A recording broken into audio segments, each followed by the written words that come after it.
Good morning, welcome to Lloyd Elsmore Park for the round 6 match of Auckland T20 men's competition. We've got Cornwall taking on Pakuranga, the home side. My name is Bevan Jenkinson. Currently, Cornwall, they were put into bat by Pakuranga in the 4th over. They are 11 without loss. So I'm joined in commentary by Jono. Good morning, Jono. Hi Bevan, how's it going? Good mate, Happy New Year to everyone, Happy New Year to yourself. It's finally got some good summer weather now. Yeah, this is what New Zealand summer's all about. Nice sunny day watching the cricket. It's quite good when you have a gazebo over the top of you to give you some shade in this heat. For sure. It's only 10 past 11, but... That's true. I've been to a couple of their matches and I've been to 3 of their matches, and all of them they've been bowled out for pretty small totals. And Pakuranga have a extremely potent bowling attack, so it'll be interesting to see whether Cornwall can buck the trend and put up some runs on the board. Yeah, so just another single down to fine leg. Moves the score on to 14 with 1 ball to come in the 4th over. Yes, the last time these two sides met was was last season in the semi-final. Pakuranga, they won that by 8 wickets and they were chasing 205. Wow, that's a hell of a chase. 199 off the top of my head Cornwall made, and Pakuranga chased it 200, making 205, highest successful chase and highest second innings. What, they finished it with a 6 or something? It must have been. I've seen a few when I've done my stats. That's 4th over done and 15 without loss. Yeah, so there's been a few scoop margins. This is just going from Crick HQ, of course. Where the margin's been about 6 and the 1 by wickets. So there's been a few games hit with a maximum. People in Auckland know how to finish a game off. Oh, absolutely. I think there was an Auckland batsman the other day that was hitting a few balls, scoring 120. Oh, really? I think it might have been in the other one day. Martin Guptill might be his name. Oh, God, of course. That guy. Oh, this one's flicked to leg side. Oh, just short. Well, I think he just bowled that one a bit too short. Bit too short into the legs, that one. Were you able to see that one, sorry, Jono? No. I feel it's a little bit obstructed. Yep. But that just flew off the bat. That rocketed just about half a metre short of the boundary. 4 runs. That'll loosen the strings a little bit. Great shot there by Evan Jones. Moves to 7. Scores 16 without loss. This one, that's a bit short one again, and just played to short square leg, and they get a quick single. That one seemed like a good length. It wasn't half track. It was sort of back to the length and then rising towards the hips. Yeah, for sure, and I think that's what he was trying to do the ball before, but just got too straight into the legs. And he got a bit of protection back at short fine leg now. Yeah. And look for the scoop, and he's comes in out of that one. And the other one, 2 bounces 4. Oh, good old Amit Dardwell with some improvisation. This could be the over that just starts Cornwall off on the good strength that they need to. For sure, fine legs up off the boundary. If you get any sort of decent contact on that scoop, especially with the pace of Dane Fern, you have a pretty good chance of clearing that fine leg fielder. Yeah, I think Amit might have just been a little bit wide. He could have scooped that into his helmet, but no, he was safe. And next ball, great reply there by Dunro. So score now, 2 balls to come in the 5th over, 25 without loss. So not about the earlier. Nice rock hard pitch. The groundsmen were telling me 12 millimetres of grass left on it, but grass is not going to be too much of an issue, I don't think. Come later in the day, might just hold the pitch up. This next one's played and looks as though Amit was trying to run that down 3rd man, but gets a single to backward point. So Pakuranga, they've got deep third man and backward square leg on the boundary. That one's interesting actually. I've seen that they've done this from the start of the match. Got that man deep square. Yeah, it doesn't give you a lot of room for error. If you go, it's sort of more for sort of back of the length bowling. If he goes full on the pads, you're gonna pay more often than not with a flick to fine leg. Yeah. So next one, and Evan tries to do the same. He's gonna have to hurry. He's got there though. Oh, a little dawdling a little bit towards the non-strikers' ends. Well, dawdling ball watching it wasn't that great from Evan Jones, but he was safe and was going to the far end from where we are broadcasting. And if I had to make a decision if it hit, I would have said safe. But that is the end of 5 overs. Cornwall 27 without loss. A good over for them. Taking Danbury Ferns for a little bit of tap. About 10 runs coming off that over. Just reload through the camera.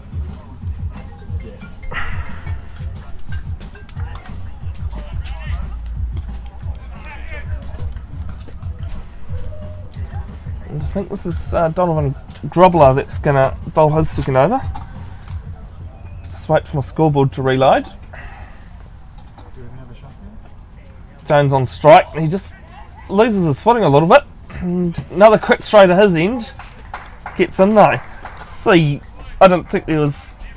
It's quite interesting. That's the second time I think I've seen Evan go over. The last time was at the other end, at the close at our near end here. Yeah. As I was saying, the pitch itself is very hard.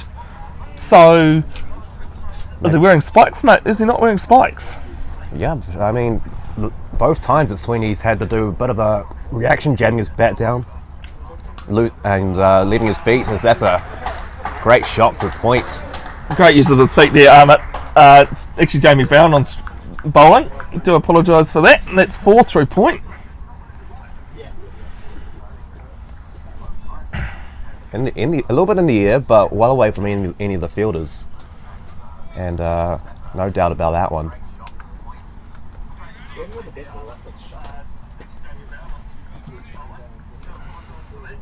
Jamie Brown since the 2013-14 season. Best bowling figures are 2 for 17. So the next one's just... They seem to be using the behind the wickets mainly at the moment. Both batsmen. For sure, using the pace of this Pakuranga attack. It's a good strategy, rather than trying to force straight of the wicket. Yeah.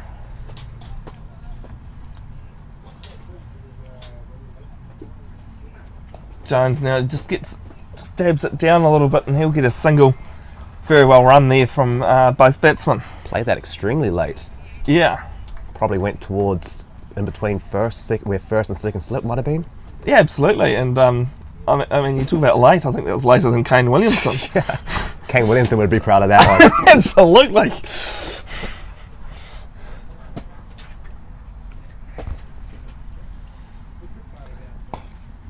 Bit of a hoik to mid wicket. We'll get a single. Cornwall taking it to Ferns and Brown at the moment. It's good to see. You like to see this. So Armit, he's played. Evans on strike. This is his 5th match, averaging 15 at 103.45. It's reasonable strike rate, isn't it? You know, especially for an opener. Yes. Just. Oh, and again, he's gone over again. Wow, that's going to be interesting to see. Armit doesn't seem to have that same issue, but that is the end of the 6th over. It's 35 without loss. So, having a look at the table now, it's Pakuranga and Pool 2. They're top of the table. This is what's great about these 2 games. Was live streaming today. Got currently we've got 1 versus 2 in Pool 2, and then 1 versus 3 later on this afternoon, with Hauck Pakuranga taking on Parnell. For sure. Hauck Pakuranga currently undefeated. Yeah. Unfortunately for Cornwall and Parnell, their game was washed out by the look of that. And Eden Roskill's still in the chance, of course, semi-final on Wednesday evening, with the final to be done on Sunday. Something to look forward to there. McEwen from the other end, oh, great shot! Through long off and hits the cone. That certainly tells you it's 4. Long chase there for the fielder.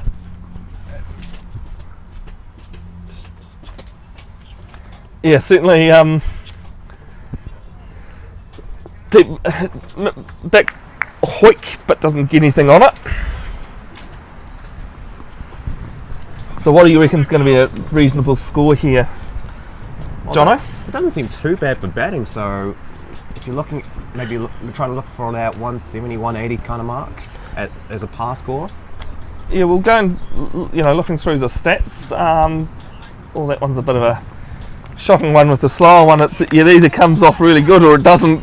Yeah, that back of the hands, it's quite difficult to pull off when if it slips out sort of out of the side of the hands rather than coming out through seam up. As the genuine wicket-keeper batsman, you'd know that, wouldn't you? Yeah, get a pretty good look. Average first innings score here at Lloyd Elsmore Park's 148. So about right, 150, 160. That's quite good. Oh, that's a great shot. There'll be a couple of bounces and misses the cone this time. A good chase from the fielder. Looks like he almost got there. The ball's starting to slow up a little bit. Yeah, I think if he had another half a metre on the ball, he might have got there.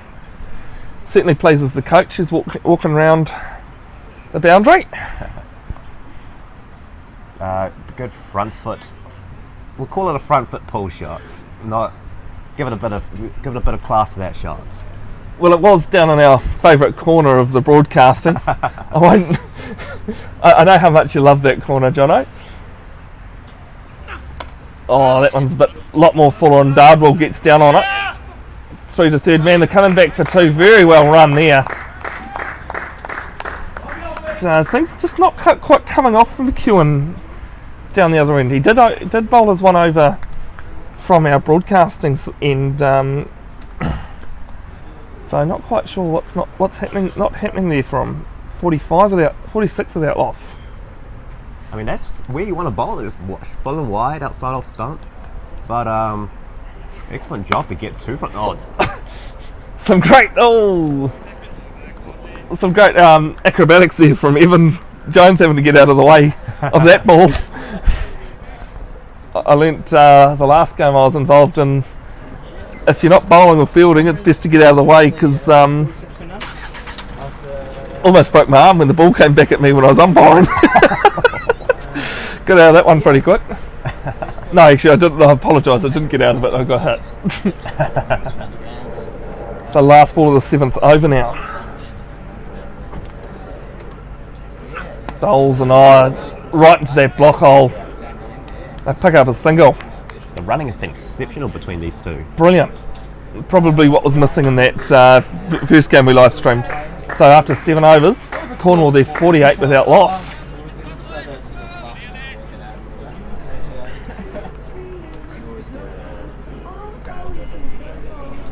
So this is the first time we're this season, but we're wondering get out. So I've looked back on the stats there, Jono, and yeah, Hauck Pakuranga have the highest first innings here of 214. That was 2 seasons ago. Wow. 214 is pretty good. It's all right. It's all right. Yeah, it's all right. Pretty happy with that. You'd be pretty happy with that total. You do know we're playing 20 overs, eh?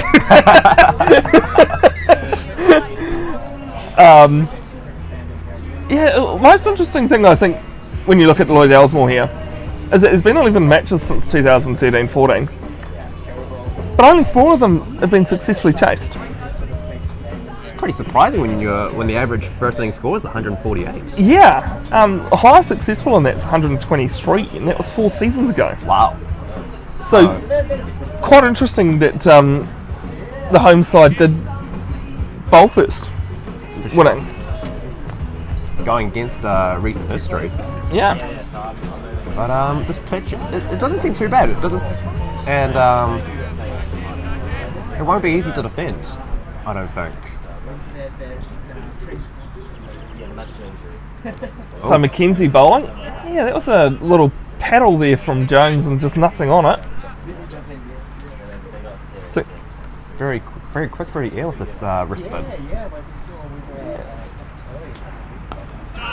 It's almost like some medium pace. it is, but you're finding that now a lot that leg spinners are quicker.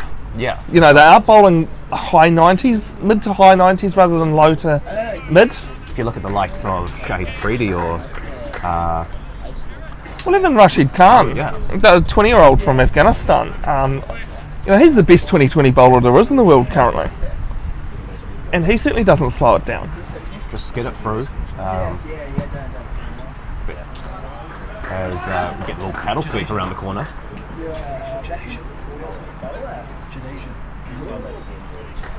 Really watched it. So 3 there from Dardwell with his favourite shot. Wow, managed to get 3 on that. Yeah. Exceptional running.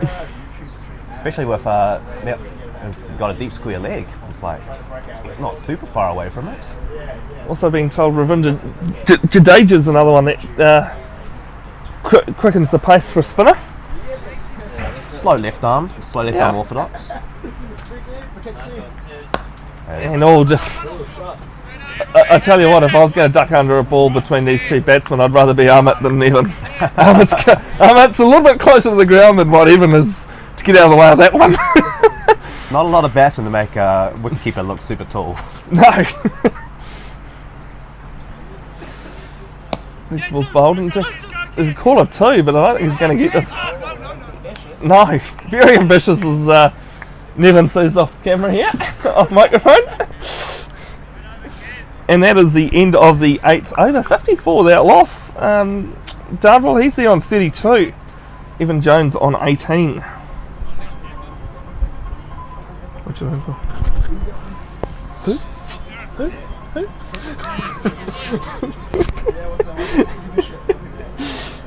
Dardwell's been excellent so far with his aggressive running and some of his stroke play. As we look ahead to the Aces Enhanced double headers, next one on the 20th of January, we've got Aces versus Volts and the Women's T20 final.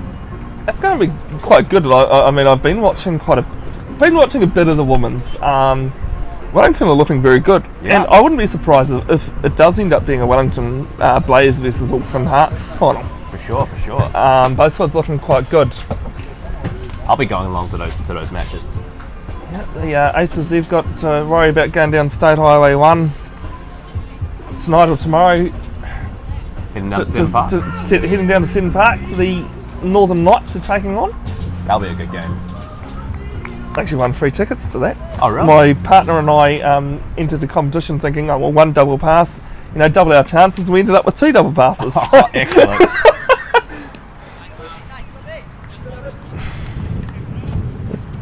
Two's always better than 1 when it's free. Not seeing a lot of dot balls between these 2 batsmen. They've been rotating the strike exceptionally well. Not letting themselves get bogged down. The run rate's not crazy at the moment, but they haven't lost a wicket yet, and building an excellent platform here. And the main thing is for Cornwall is that it's building. It's progressing. It's not stalling. It keeps going. And a bit of a wayward throw there from third man. Donovan Grobler is the bowler from the far end. 5 runs his first over went for.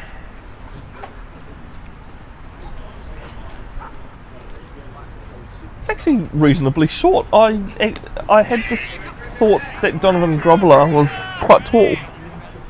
but he is nowhere near as tall as I was thinking. He's quite an upright action. Yeah. It makes him like it makes a very tall figure. If that makes any sense. Does to people that know what you're talking about.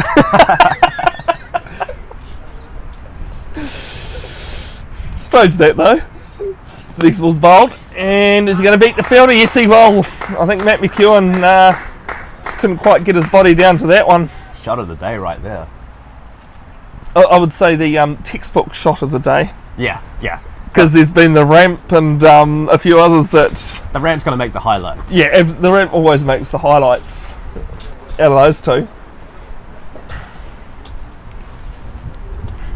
You see Nirashan Tikwala the other day with some of his crazy ramp shots over the keeper.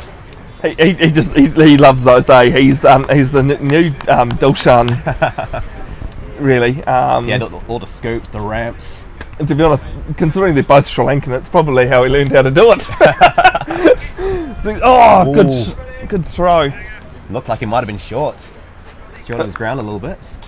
But you know what's really pleasing to see is that everyone talks about T20 being a batsman's game. The last game that Aces played, and I'm sorry Aces fan, I'm going to bring this up. Oh no.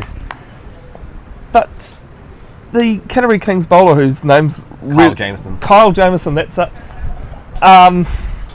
6 for 7 or 4. That was just crazy.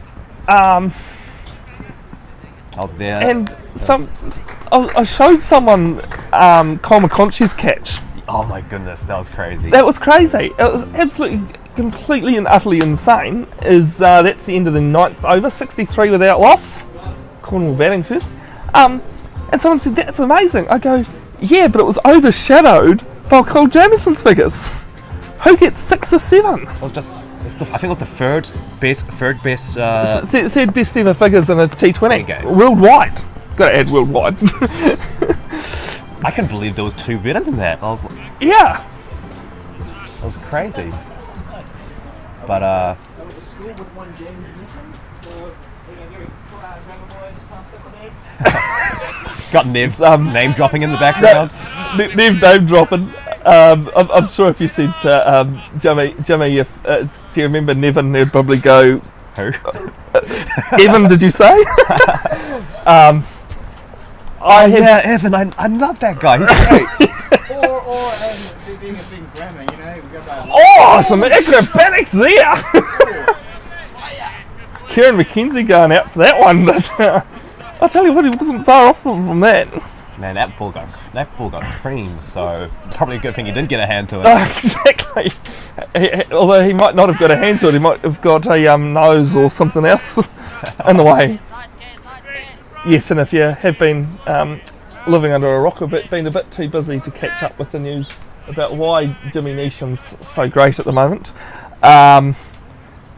you know, if you're listening to cricket for the first time, you can only get, off 6 legitimate balls, which is an over, you can only get 36. Jimmy Neesham smacked 34, so it was an okay over. He had a chance to break the record for. So he was 47 not out of 12. And as we've seen, appeal, but no, just thin air, I think. So not out 47 off 12, and the record was 16. So, way he was smacking that ball. ran out of overs. The 13th ball would have brought it up, quite easy. I think is it De Villiers who owns the record? Yes, it is. I can't remember who it was off, but I'm pretty sure it's De Villiers. It was when he broke the record for the fastest ODI century. That game against Pakistan, maybe? Or West Indies? You might be right. I was going to pull up the fastest 50 in the men's T20 and then realised no, that was something else I was doing. I just remember because De Villiers was wearing they were wearing the fluoro pink uniforms. The great South African green and gold that tend to pink. I think it was for Breast Cancer Awareness Day or something. Quinny's posting up on here. Matt Quinn? Yeah. Oh, hello, Matt Quinn. Good to see you listening. To us while you're watching. The best I've seen is actually somebody playing for Northern Districts listening into some of the live streaming I was doing in Hamilton. So yes, if you're listening, drop us some comments, give us some questions. We're happy to talk about anything you like cricket related, and please keep it G, of course, G rated. We're not the ACC, sorry. So halfway here, Jono, 67 without loss, Cornwall. What do you reckon? It's a solid start. It's a solid start. They'll be looking to accelerate at some point within the next 4 or 5 overs, but it's a solid start. They haven't lost a wicket. They've got 2 set batsmen out there, and the pitch doesn't seem too bad. But they've been feasting off those singles, and I'm sure that's how you say his name. Is the new bowler. Talking about the ACC, did you see those mugs they got of Steve Smith and David Warner crying? Yeah. To be honest, personally, I'm a little. Oh, that's a good shot just past Paul, the umpire there at square leg. I think the cricketing world needs to move on. To be honest. Sure. I mean, we're allowed a bit of a laugh in that, especially at the Aussies.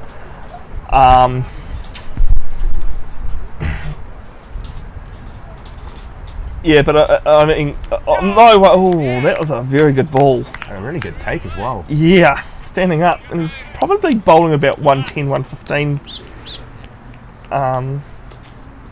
Right, Vic.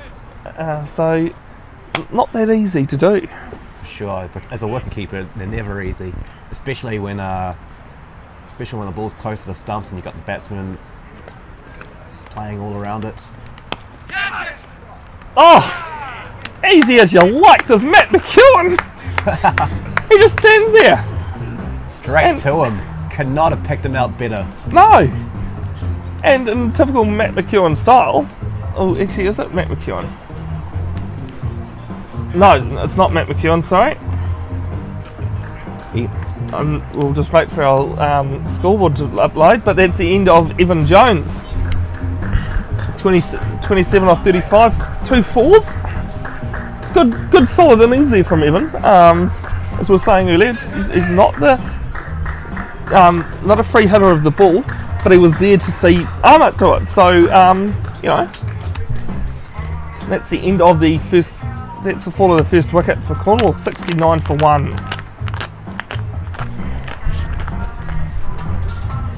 You never want to lose a wicket, but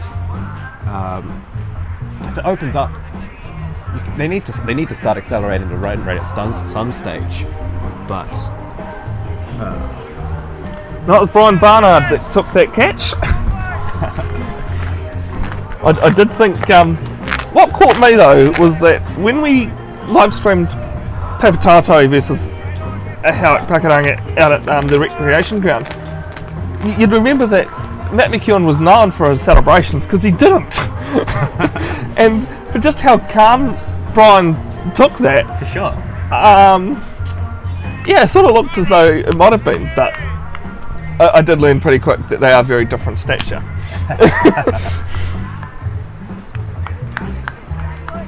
So the first wicket falls for Cornwall, and a bit of pressure on Amit now to be able to keep the run rate ticking along with the new batsman at the other end. Yeah, so Teja Manudu is the new batsman. And he just plays the ball back to the bowler. Just had to have a long look at that to figure out how it... I'm taking an educated guess. He did try and tell me as he was walking out to bat once, but I had about 50,000 other things going around. I know it is Tasia, at least. So 69 for 1 after 11. Cornwall into bat as some people turning out here at Lloyd Elsmore to witness some cricket. It was good in the summer. In that, if you're not sure what is sitting behind those people, that is the Cornwall team. Ooh, that's just to the right of us. Oh, that would have been Yeah, he, fielder out there, almost getting leapfrogged by that ball. it sort of took off on him actually. Running in, and then the ball just leapt at him. Had to make the jump to, had to make the full-fledged jump to rein that ball in. Yeah, unfortunately, I'm not that familiar with a lot of cricket grounds here in Auckland, being from Hamilton myself. But I do like the way a lot of the groundsmen do prepare them. They're going to run in quick too here. Very well done. And it takes that on the body like a trooper. It's almost like a catch though. Like, I mean, I know that definitely was nowhere near going to be the fielder's fault. But if you run in and the ball goes over your head, Sure. you kind of feel a little bit, It's embarrassing. yeah, silly for it. In that case, you hope the fielder wouldn't, because you... Made a good adjustment though. Oh, Oh yeah. It's a little fine cut under the... a little bit of a bottom edge. Yeah.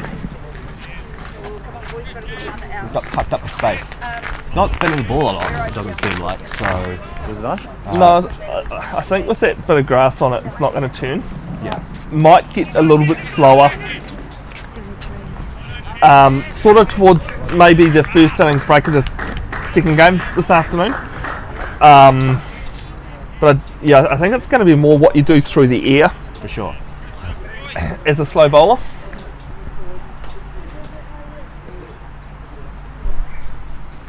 I mean, that's a trend for... That's a, Oh, yeah. Bit of a diving effort there. That's going to be 4 too. Wow, I didn't actually think it was that well that hit. was well timed, man. Yeah, Got a quick outfield out here. it's great.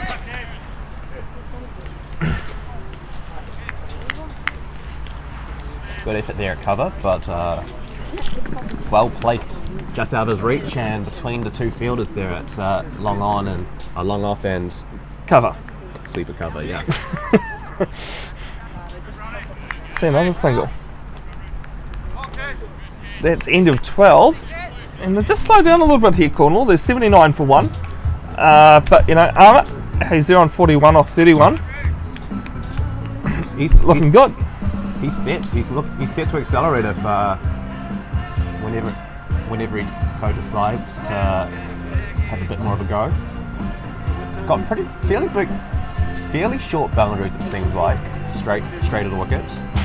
Probably square, you're looking at about 65, 70 and straight, maybe 55, 60. Well, it seems pretty long. It seems pretty long, especially towards our right, to the right of the clubhouse. Yeah. To the left, it doesn't seem quite as long. And Rutvik bowling his second over. Got Nida Munaru, the new batsman on strike. They're at 7 off 5.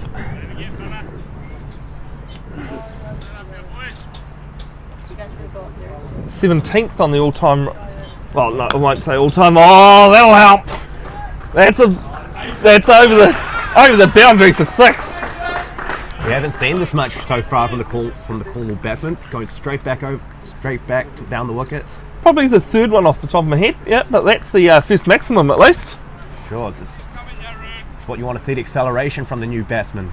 Not taking too much time, taking about an over to get himself settled, and then now looking to take it to the bowlers and get that run rate up. Yeah, well, Tasia, he's another one who can hit the ball. His strike rate in 16 games he's played since 2013-14 is 138.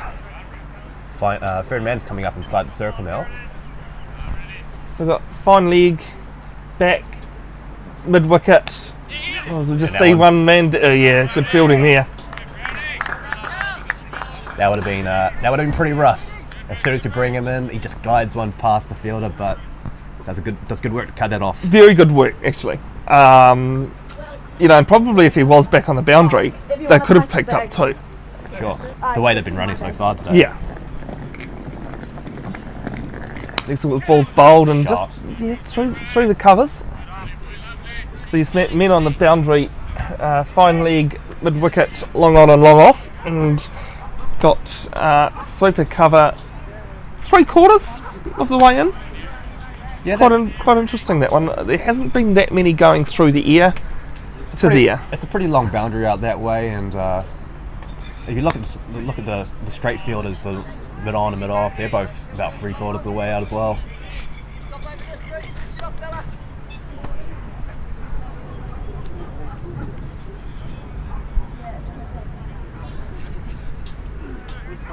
So of course Rutvick, he is the wicket taker. He's got one for 11 with one ball to come in his second. And a bit of a flick to the leg side. Is it going to beat the fieldsman? Yes it will! Got overbuilding here for Cornwall. Absolutely, and that is the end of 13. 92 for 1. And 46 now. Ahmet at the other end, Teja is on 16. The projected runs is 153. So it's a solid total. It's about average for the scrums. That is, we were saying earlier, it's 148 since 13-14 season here at Lloyd Elsmore. You probably want a few more runs than that to feel comfortable, to feel a little more comfortable. With that pitch out there, I would say 165 is par. More so because it is the first game, so you want to, as a groundsman, and that is great.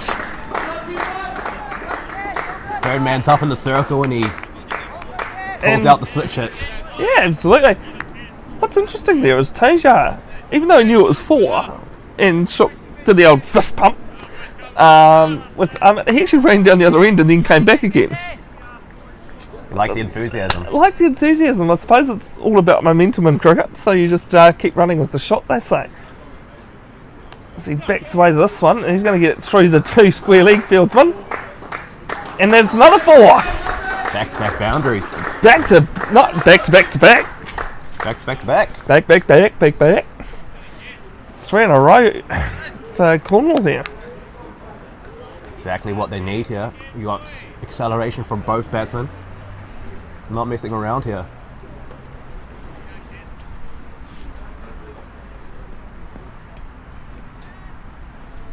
Once Mackenzie got his bowling his last, and we've got another switch, and Ahmet, he's taken off, but no, he's fine. He's certainly hunting the Ahmet, isn't he? He's eager keen. He wants to get on strike, man. Well, he's on 46. You don't want to be sitting down at the non-strikers end that long, do you? This next ball's cut through to cover for a single. Gets on now he gets on strike for a little less drama. For a little less. Well, I don't know with Ahmet. It could be anything. So he just flicks this to long off coming in. Are they going to pick up 2? No, they're not. Missed on a bit of misfielding there, but just a single. That's his score to 47. It's probably a good call. Probably a good call to turn down 2 there. You want to be careful running off the misfield. Well, they say never do it. A lot of things can happen. And Teja just decides to quieten things down a little bit. Takes no ball. Oh, mate, he's on 47. He's going to have a free hit. No, I don't think it is a no ball, to be honest. Oh. No. Umpires, they like Paul there. He was just signalling to Sandeep, just checking how many balls are left. Got ya. Oh, no. Hang on. Apologies, Jono. Apologies, it wasn't no ball. Well, here we go. He's on 47. Bowls, big winder. Oh, brilliant stuff then by Mackenzie. Covers it. Great fielding off his own bowling. Absolutely. He's looking to go aerial there, but good. Quick, flat through the air. Doesn't give him anything to get under. Well bowled. Yeah, 14 overs. So all in all, not too bad.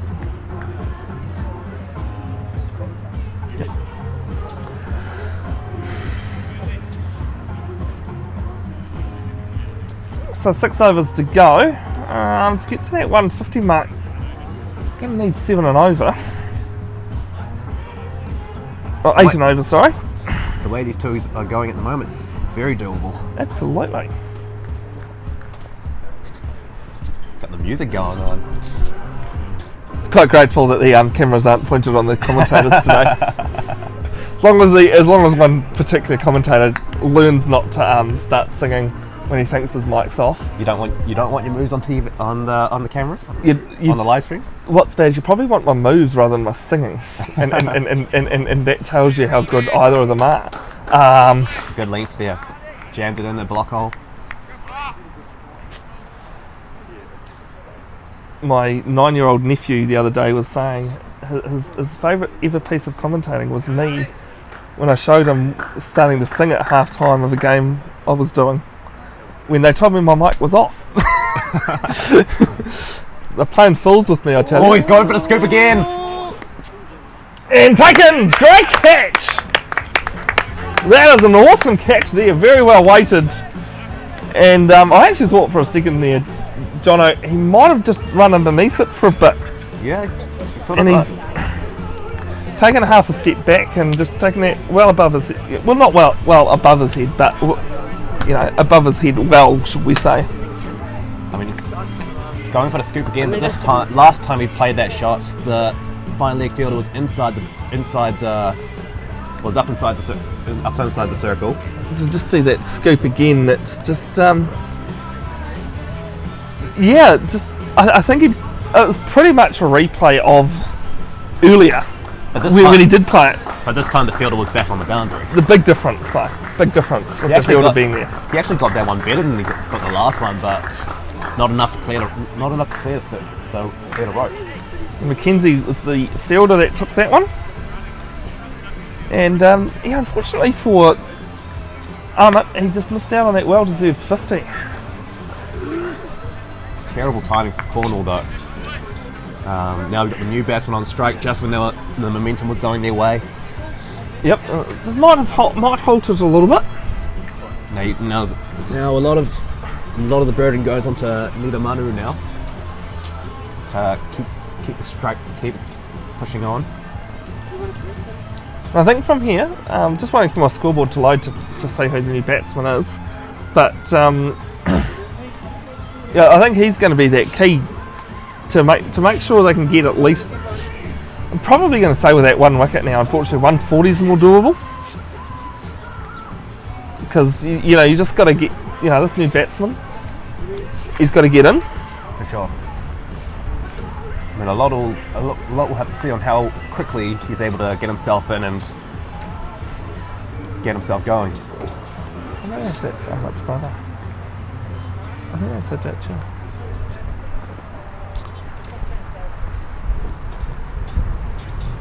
It's Brown. Oh, short and very good ball.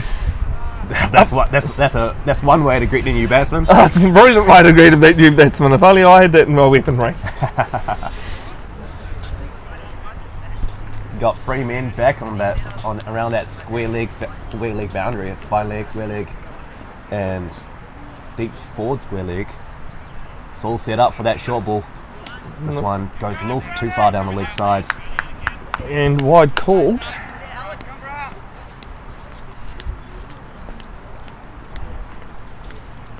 We got third man back as well, so even if he misses the line with that bouncer, still got protection back there. I mean, Jamie Brown, he's tall enough to have a bouncer on his weaponry. That one's fuller though, and a bit of a shy, but I think Tasia was going to be in though. And yes, new batsman, I did call it right. If anyone's keeping score at home, it is Amit's brother, Ditcher. That's your dad one.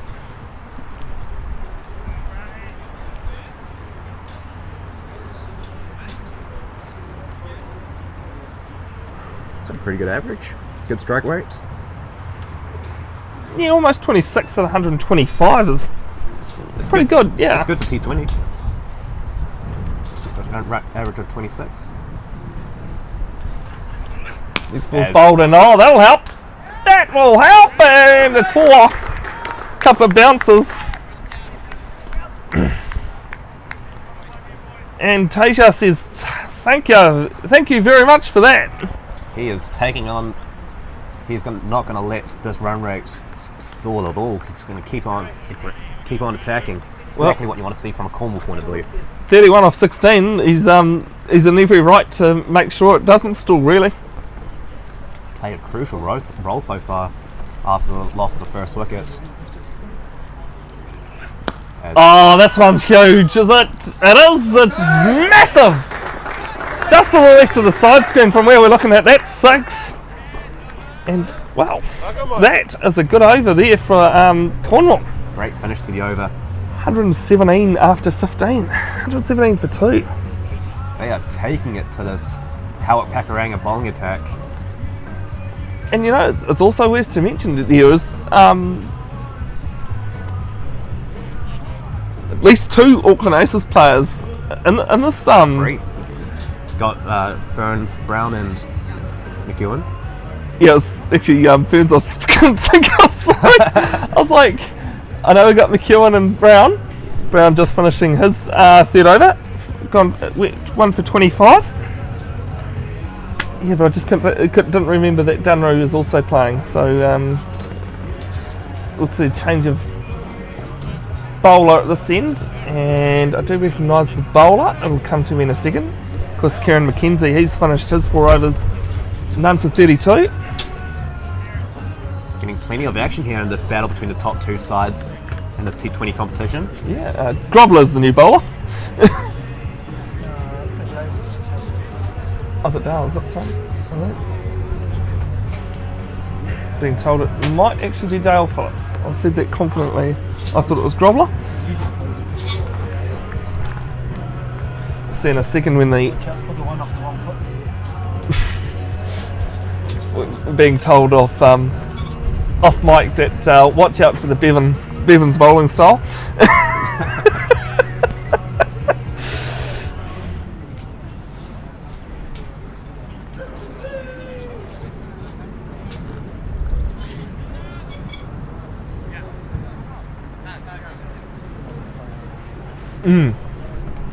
So we've got the left-hander Dardwell on strike. Dardwell Jr. Dardwell Jr. because he's shorter, you reckon, or do you know that he's younger? I don't know. Oh, that's a good shot. 3-4. Well, 4-4, shall we say? 3 third man. Excellent shot. You've got third man point inside the circle. And both are you know, quite backward points, more almost a second third man, you know. It's a bit hard to tell from this angle, Yeah. but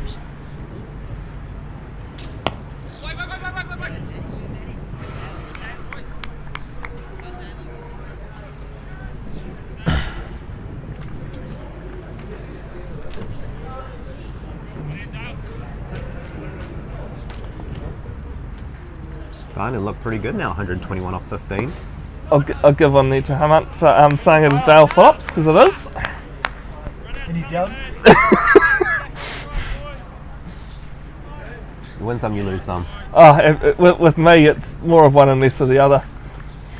I might disagree which one it is. Oh, no, I think it's just going down leg, that one. They're going to run through for a leg bye.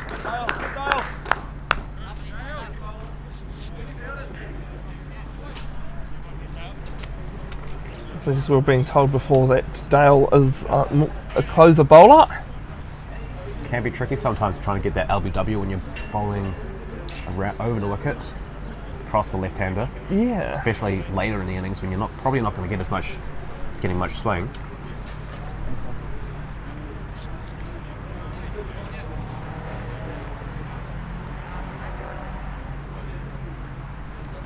So just doing some changing to the field. Matt McEwen, I can positively say that's Matt McEwen. Coming over to the offside. So we've got mid wicket, long on, long off, sweeper cover, third man going back on the boundary. And fine legs coming up inside the circle. This one's flat down, and I think the fielder's going to get round to that. They'll pick up a single. That look, clobbered that one, but fielder couldn't quite place it between two fielders. Yeah, long off, coming around and getting that quite comfortably.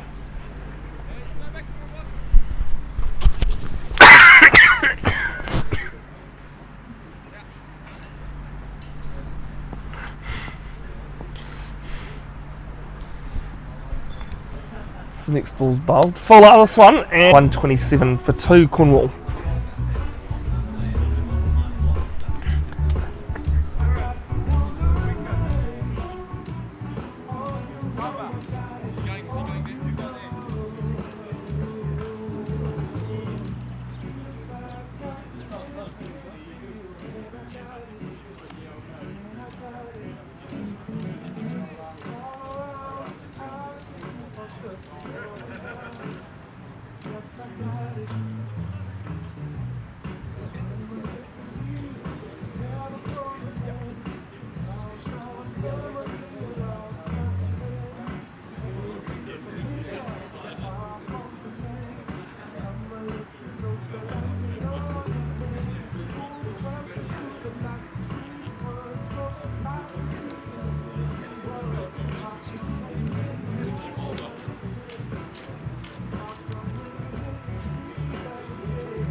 So the 17th over. Is that Dunry from the other end there? Or Looks like Dunry first. It does look like Dunry. I think Jamie Brown's more or less finished bowled out. No, Jamie Brown. It looks like he's got one left. So I'll just wait on confirmation of that. 127 after 16. So. Ooh, that was a bit of an interesting looking shot. Don't think that one was quite out of the textbook there from Tasia. Jammed a little bit off the inside half of the bat. Yeah. I pick up a single, so I was just showing you off air there, Jono. The last successful defence Cornwall have made are 140, and I think that was a couple of weeks ago, or a couple of rounds ago, against Ellerslie. It's pretty good defence. 140.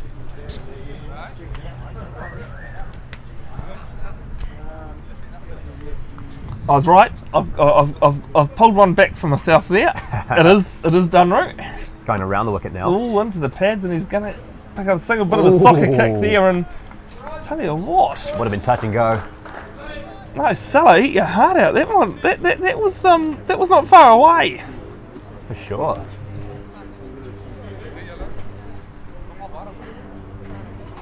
Pick up a single.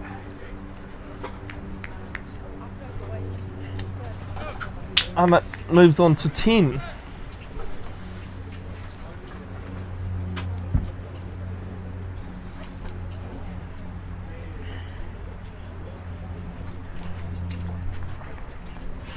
So I'm going to go straight with this one. That's where he's been Okay, looking to. this one he's looking straight, I reckon. No, yep, there we go. Down the long on. Can you write down the time and place and date for me, John? There's 2 in a row I've got. 2 in a row, not even 5 minutes. Boy, you called the one shot he's been playing all day. Well done, Bevan. Someone's going to point out the blatant.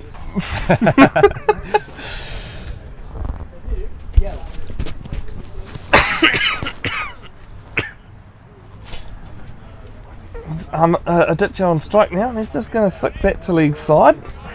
Looking for 2. Oh, they're going to get it to, are they? Yes, they are. No.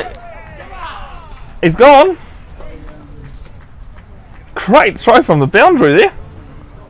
It's always going to be tight, but the throw was good, and no dive from A ditcher from Dardmont. I think that was Nita Munner who's gone. It is 2. Big wicket here for Howard Pakaranga. Man, That's the man who's been hitting all the boundaries.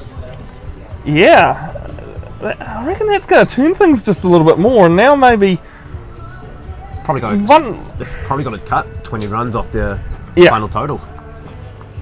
for sure, and Tater could have done that himself, really, the 20. Now you got the new batsman in, and haven't really seen a lofted shot from Dardwell yet. So it's going to be tricky from here on out.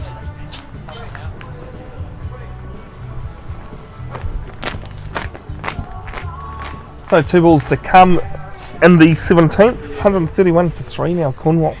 I mean, you love the aggressiveness of the running, but you know, it's always such a heartbreaker when you lose a crucial wicket like that from a run out. And I mean, the way they've been running too, I backed it. I had it.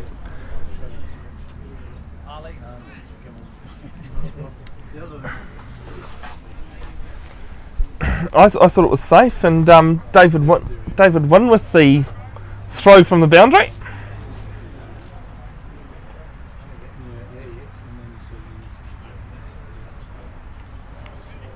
It's got fine leg and fair man inside the circle now. Pushing everybody square of the wicket out towards the boundary.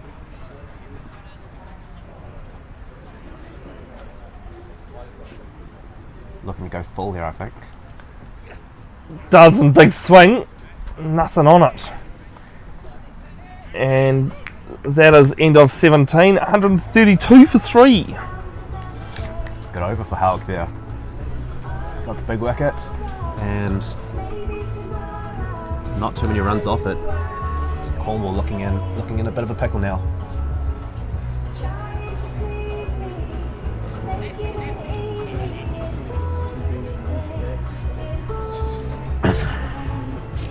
So what's your score predictions from here, Jonah?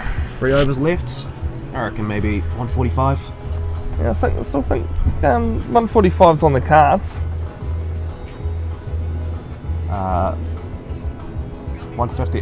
They'll be hoping to get about 150. Would be 20 off the last 3. I think for them, run a ball from here is 150. So it should be interesting to see what they can manage to get from this. Well, they got a man out at a wide third man for that little square drive that he's been playing for boundaries as he goes. Just pulls it round. Bit of a swivel. He's going to push for 2. Push for 2, and they're going to get this one. Throws it to the non-strikers end, and Tell you what, I'd be checking if my arm was still connected if I threw it that far.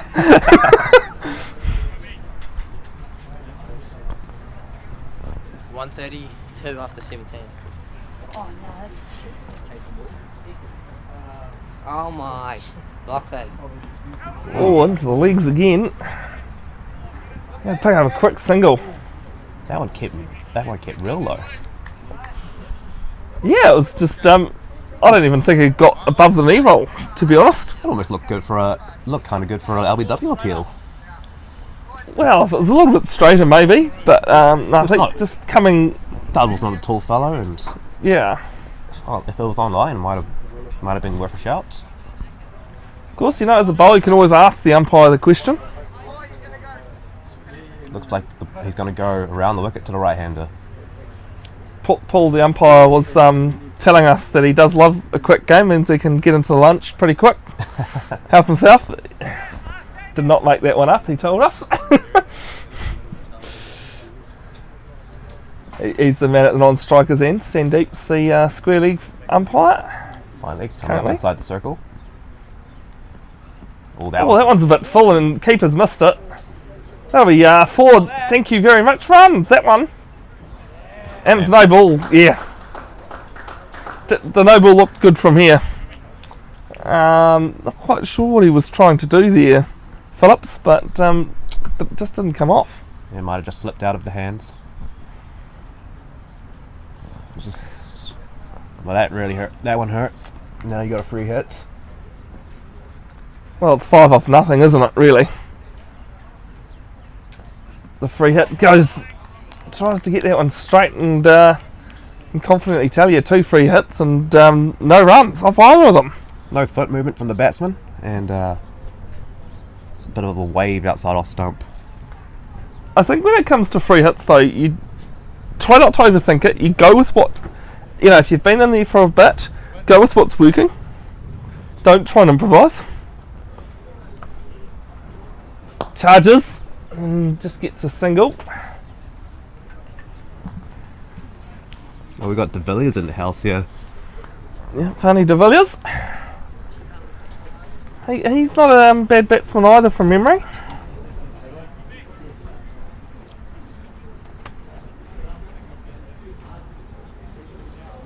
No, this is well.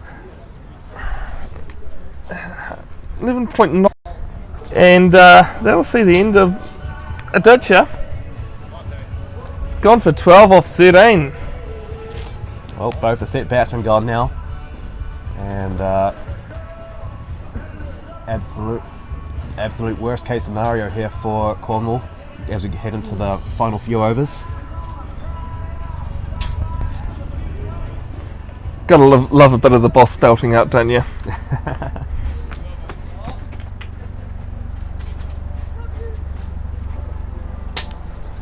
Considering my playing days are kind of over, I do love looking back on my glory days.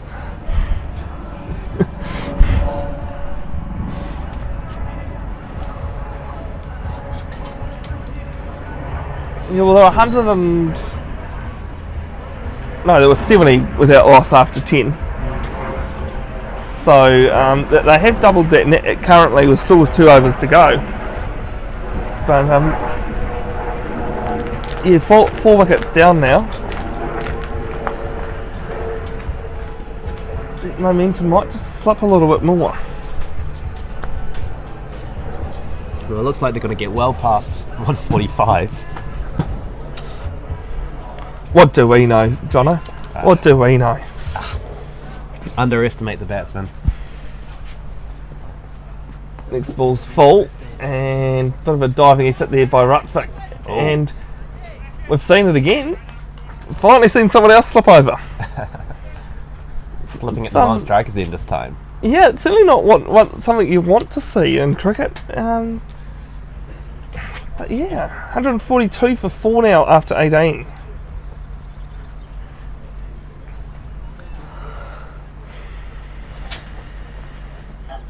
Bit of a lazy summer afternoon here. Got the yawns going. Ugh. I was actually trying to tell myself to breathe. Interesting, I know, but it is something that they tell me is vital.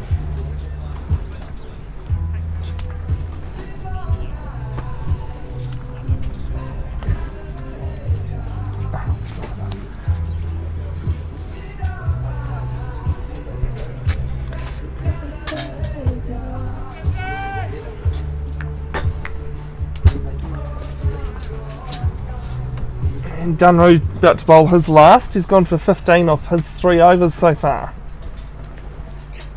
Full and just over the fieldsman's head.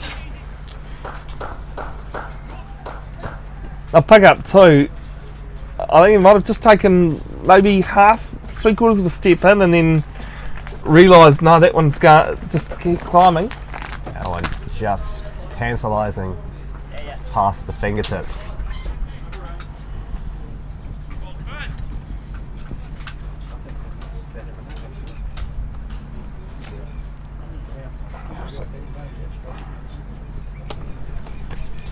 Oh, and that one's just... Tell you what, that was a very interesting shot, that one. He's tried to paddle it round and ended up on the offside past the keeper.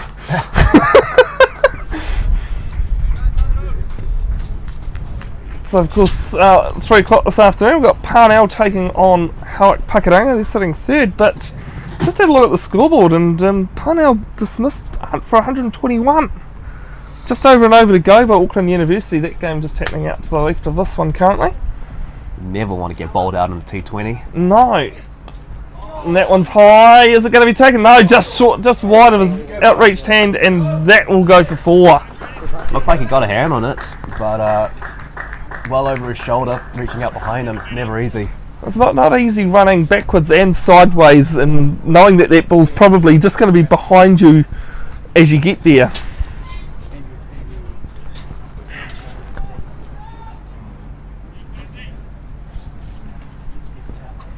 Just over, get a little bit of. It's starting to be a pretty decent over here for Cornwall. Yeah, 9 off 3 deliveries so far. 150 up now. And that one's full into the pads. Well Look at bowled. this. Very well bowled. I think the keeper there was offering to take the ball for Dunray, but Dunray said, no, look after it. I know I'm a bowler. Ball's mine.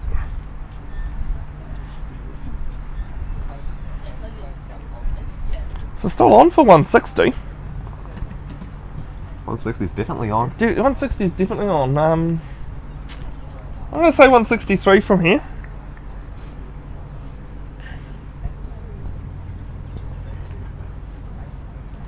Last ball of Fern Spell. Another full one. Full on fast, and when you're that height, it's quite nice to see, isn't it? Well, it's what he needs to be bowling with this field. You got fine leg and third man up outside the circle. We can't really afford to give away any wood for length.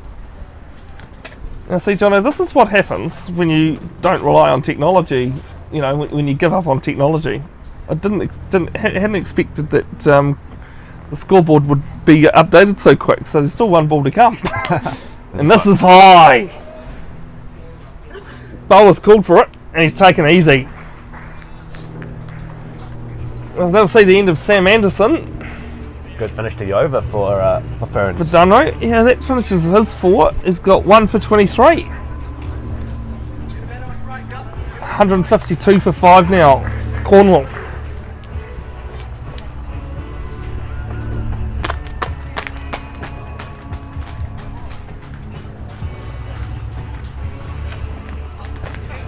A good comeback here from Howard Pakuranga. Looked like it was starting to get away from them. With when we had Dardwall and how do you pronounce his name again? Nida Manuru. Yeah, when they were on strike and accelerating the run rates, it looked like we were looking at around 180, 190 almost even. Yeah. But they've clawed this one back with a steady stream of wickets. And now we're looking at a total that's very chaseable, I think, on this pitch. Round about par. Yeah, but as I was saying, you know, the stats don't show chasing on Lloyd Elsmore is easy. And that's not specific to this pitch either. It was also the other one when it comes to Auckland men's T20s. I see a single off the first ball of the last over. We checked out back score, but they've read score 160.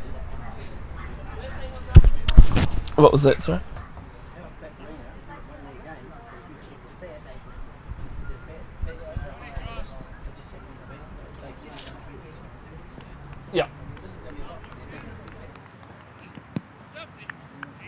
them. Into the pads. I'll just go through for a leg by.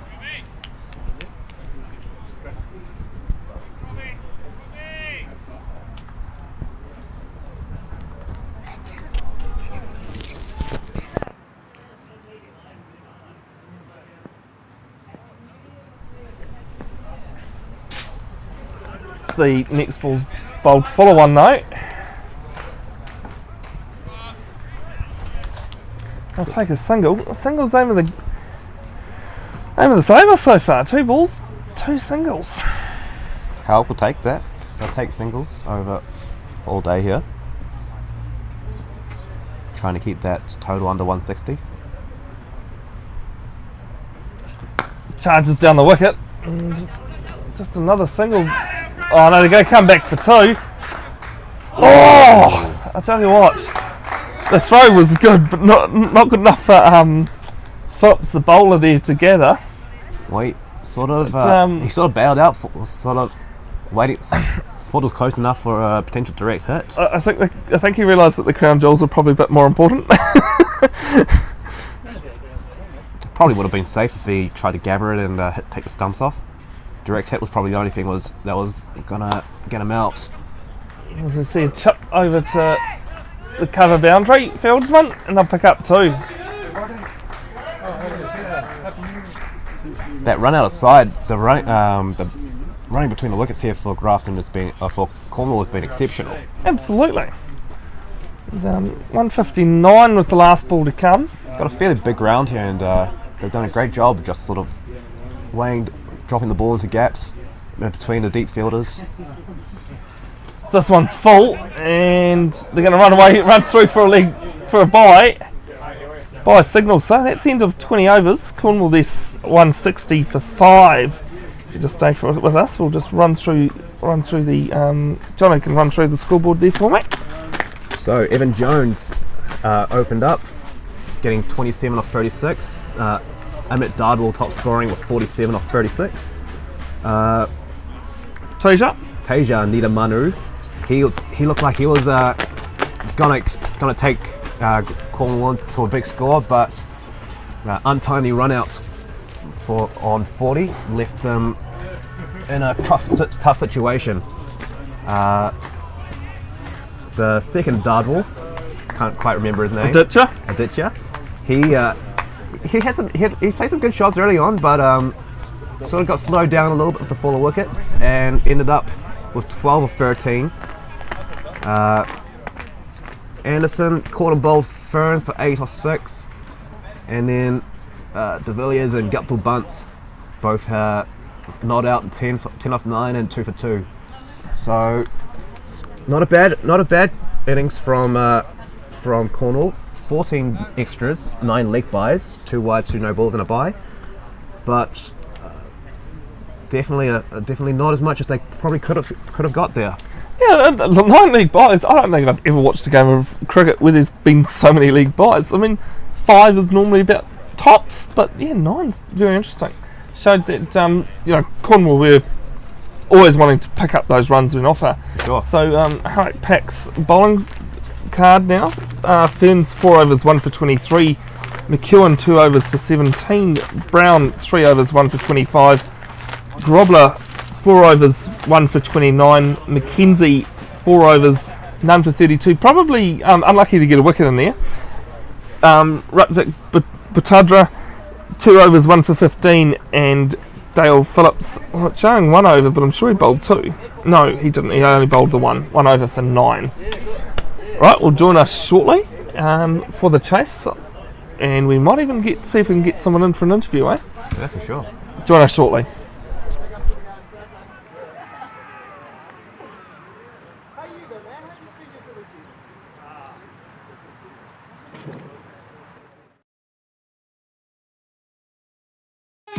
Burger King Super Smash is the hottest ticket in town this summer. Buy Burger in town with Burger King Super Smash!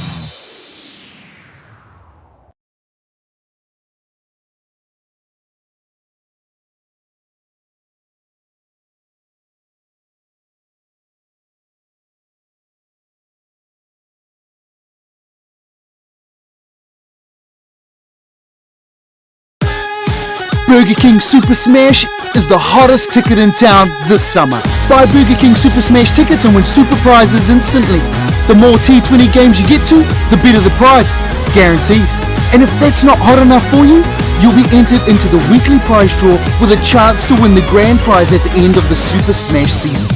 So head to ticketek.co.nz and get the hottest ticket in town with Burger King Super Smash!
Those sort of things, eh? They're quick to identify. Oh, yeah, sure.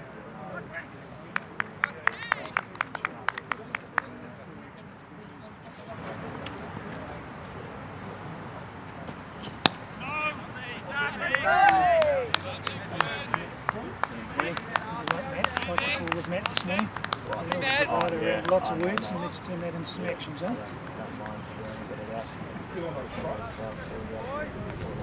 Get it hooping!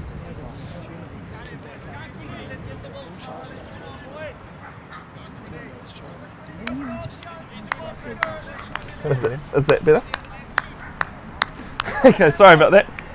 Welcome back to Lloyd Elsmore Park. Had a couple of balls into the Howick Pakaranga's chase.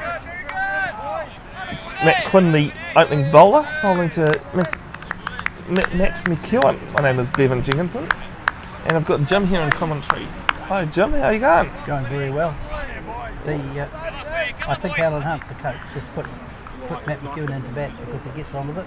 We're missing a few because they're playing for Auckland A down, Andy Morrison in particular, but there's two others. They're playing down in Canterbury, so our order's a little bit disjointed, but we had a pretty strong looking bowling attack. But when Cornwall batted, I thought they batted pretty well. It looks like quite a good deck out there. Oh, Lloyd Elsmore is. Yeah, my first trip here to Lloyd. Quite impressed by it, to be honest. You guys certainly do have a very nice ground out here.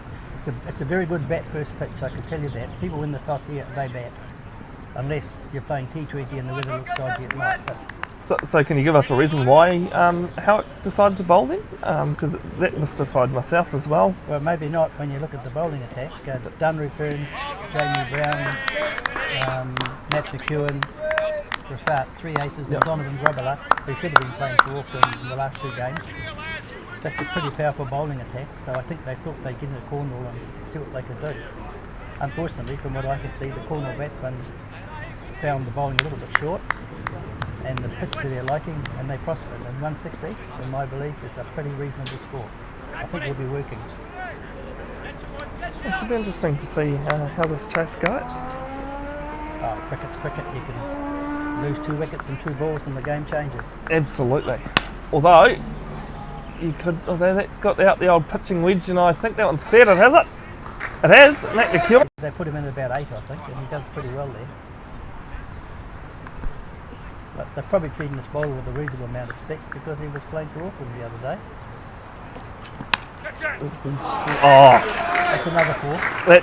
Am I allowed to clap while this is happening? I'm not sure. Sorry, Jim. You tried to tell me you're very proud Howick man. So first over gone, 10 without loss. So 6 and a 4 off the last 2 balls. The first over certainly helps. It does. So Jim was here with the home side, Howick Pakaranga. How long have you been with the club, Jim? I joined in 1972. Our family moved out here. I came from Parnell actually. You came from Parnell? Okay. Yeah, I enjoyed playing for that club too, but it was just too far. We practiced at Eden Park in those days, and with 2 kids you can't do it. So I joined this club, and we were very much a senior B and country club in those days. I think we had 4 teams. And I became club captain the following year, and by the end of my time we had 13 afternoon sides. It was horrendous. You got everyone running all over the place, I'm sure. No, mostly me. Oh no! Oh well, yeah, off the field, you know. We had a lot of teams on Walker Park. Tell you that. So how long has Howick Pakaranga been here at Lloyd Elsmore? Lloyd Elsmore, we came in 1975. 75, yeah. And I remember our first game here, we had this beautiful grass pitch, and I captained the side over in the far corner, and I won the toss, and I looked at the screen, but I thought, my goodness me, I'm going to bat on that all day if I can. The outfield was hopeless, and I lasted an hour for about 10 runs, but I really enjoyed it. It was just like playing on a lawn.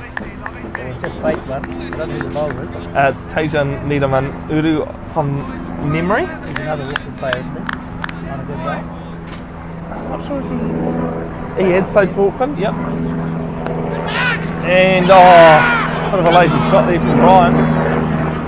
Just trying to sweep that round to the leg side, and about the third catch taken quite softly there at square leg.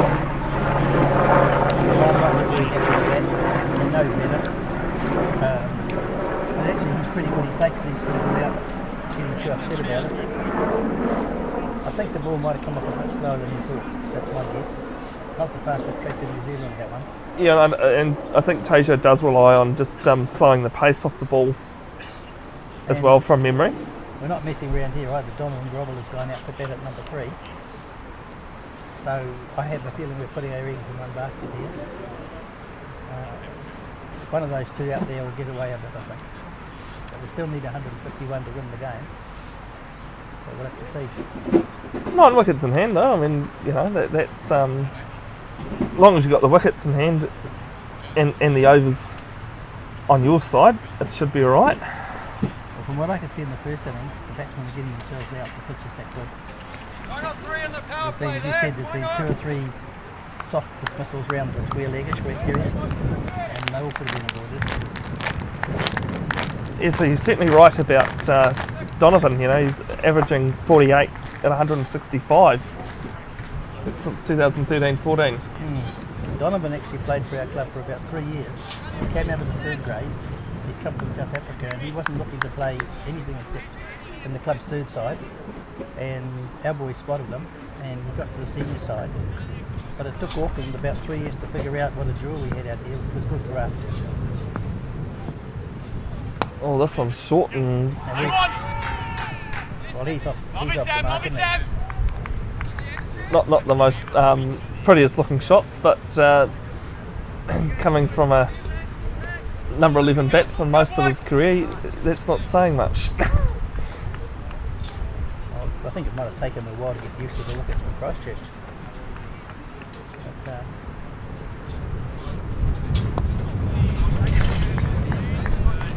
Next ball's just played back to the bowler. So Gazebo does a bit of wandering. someone asked why Rowan Madea wasn't playing in this match. Yes, there was a question on the live stream about Rowan. Well, I'd have to ask Alan, but we have a fair range of players. You can see from today's team list that even though we've got 4 or 5 that aren't here, we're still producing a good Premier side, or I think we are, and the depth is really important.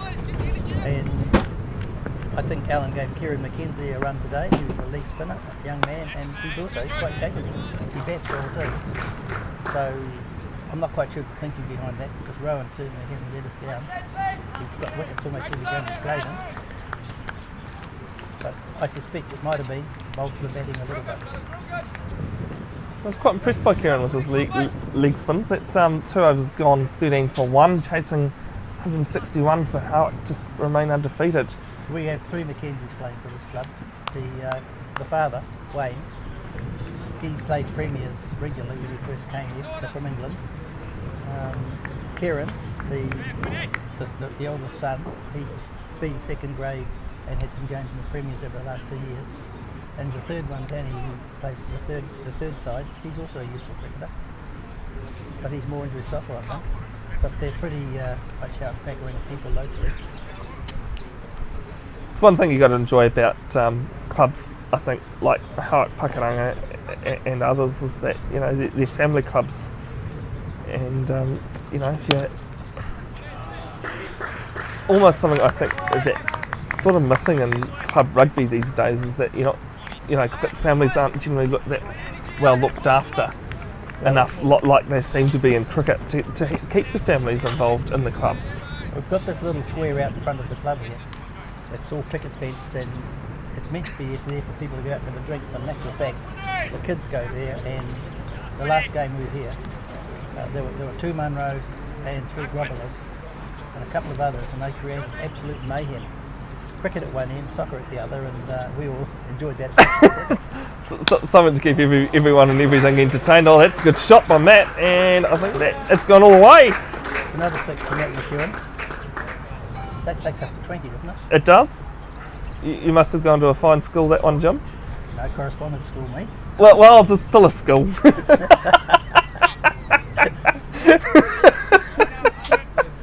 I think Matt needs to check his bat though, because that sounded like a broken up here, the smack. It's a bit of a shame when you, only half hit the ball like that and get it over the fence. Well, he's a big boy, isn't he? He certainly is, Matt. He's at least 15 stone. Well, probably more than that, because I'm not far off that.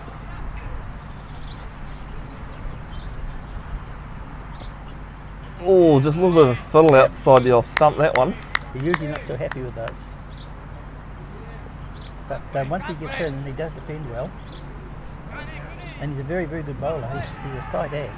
Well, I'm hoping either Brian or Matt didn't actually hear me confuse the two of them earlier. They wouldn't care. They'd both I looked when Brian took the catch and went, oh no, hang on a minute. He's not quite the same shape as Matt.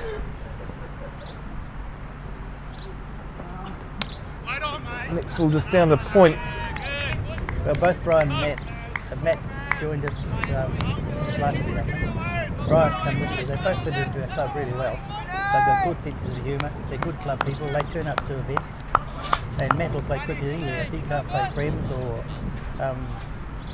for Auckland and the fifth grade want to play, he'd probably go and play there. Well, the first time I saw Matt was a few weeks ago at the Ford Trophy. And I opened my mouth and I thought I might have said the wrong thing to the guy, and I thought, well, I'm going to hear it now. And he just smiled and had a bit of a laugh himself. So I was like, okay, no, this guy must be a good guy then. He wouldn't give a toss. He fits in pretty well here. We have a premier group, reserves and Prems. There's a lot of people who play for both teams. And most of them have been with us for quite a while and part of this club, and this is their home. And they treat it like that. And they all get on very well. And if somebody wins something, everybody goes and celebrates with them.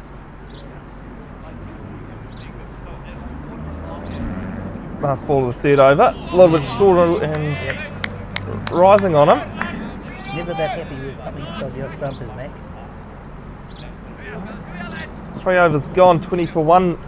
Hack Pakuranga, they chose to chase. They're chasing 161 over Cornwall. I still think chasing is hard on this deck.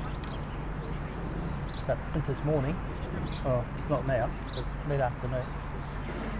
If we have to chase this afternoon against Parnell, it might be a bit harder. Well, what's this pitch that the Parnell Auckland University game's going on? I mean, It'll be just as good. Just as good? Because it's quite interesting, because Parnell were rolled for 121 and I just see Auckland Uni 18 for 3 in the sixth. Doesn't surprise me.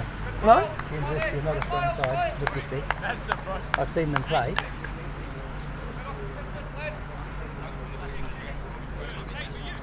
Is that Dale Phillips? That looks like Dale Phillips had it up, isn't it? Yes, it would be.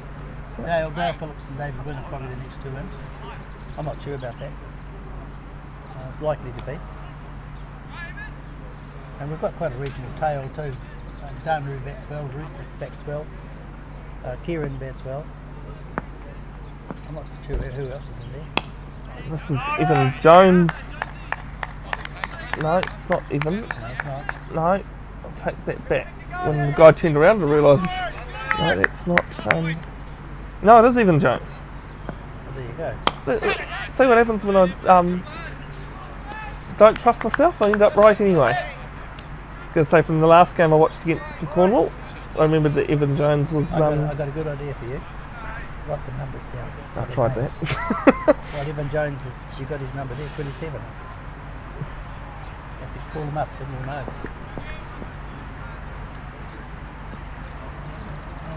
It's the next ball from Jones, just picked onto the leg side. No, I don't. They were considering a second there, but I don't think Big Mac was at all. No.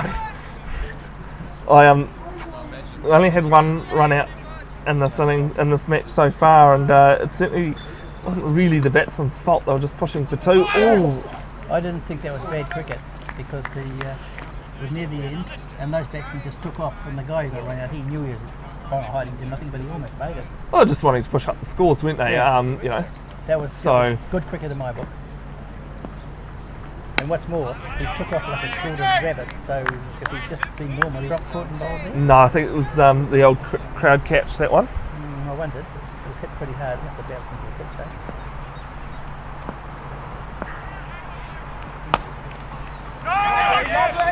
Some low full tosses here from Jones. On the right seat, isn't he?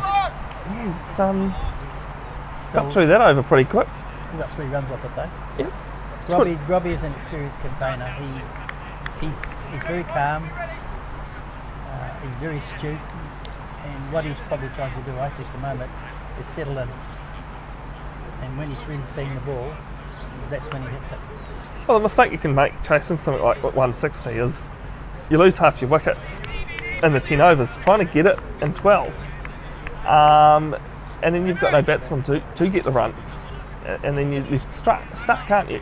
160 is not quite that total. You've got to come out and start swinging first ball.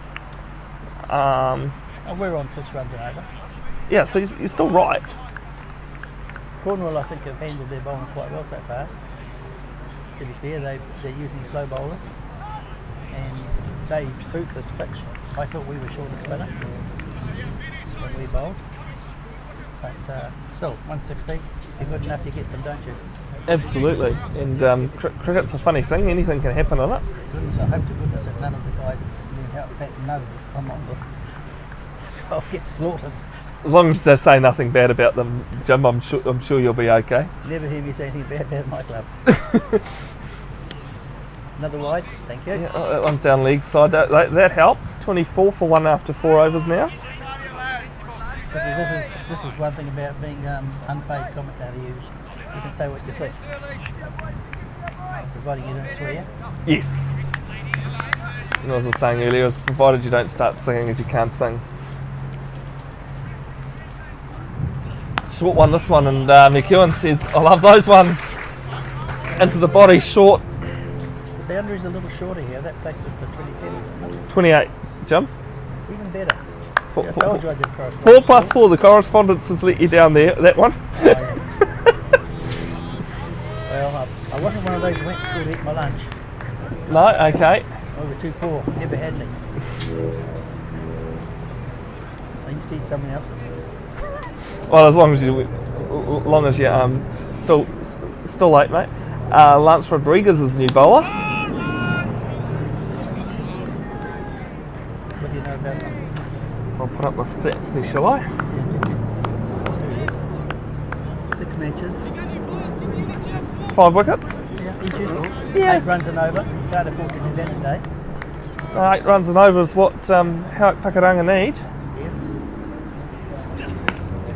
Oh, that one's going to help the RPO. Not going to help his RPO though. That's another 4 through square leg mid wicket.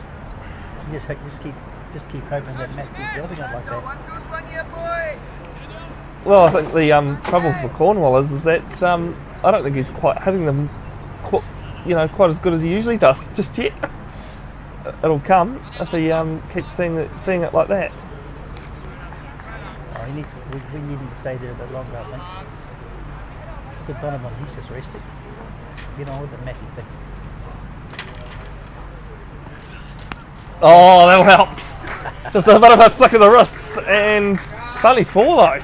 That's 8 off 2 balls. So that's 12 off the over though. That's Mr. Rodriguez' average not looking so good now. No. Well, more importantly, what are we? 129 runs of winning this match. So we can score less, more. It's the harder ones that you're getting right, isn't it, Jim? It's all right though. Jim was just waiting for the scoreboard to update itself. So the problem with this is that you're never sure whether it's updated or not. I'm not too worried. Next one's full, and Doesn't look so. yeah, that one was far better than the last. Kept very low, didn't it? Yeah. But the way you jumped, might have gone down the leg side, you think? I think we are on a bit of an angle, basically third man here. But yeah, I think that one was going He jumped back a bit. down leg. Must have been. But that's good tidy finish there from Rodriguez. 12 off it though, 36 for 1 after 5 Howak Pakuranga. Yeah, I think though, just when you've had 3 or 4 dispatched to the fence, and you get one into the pads, you're always going to appeal for it.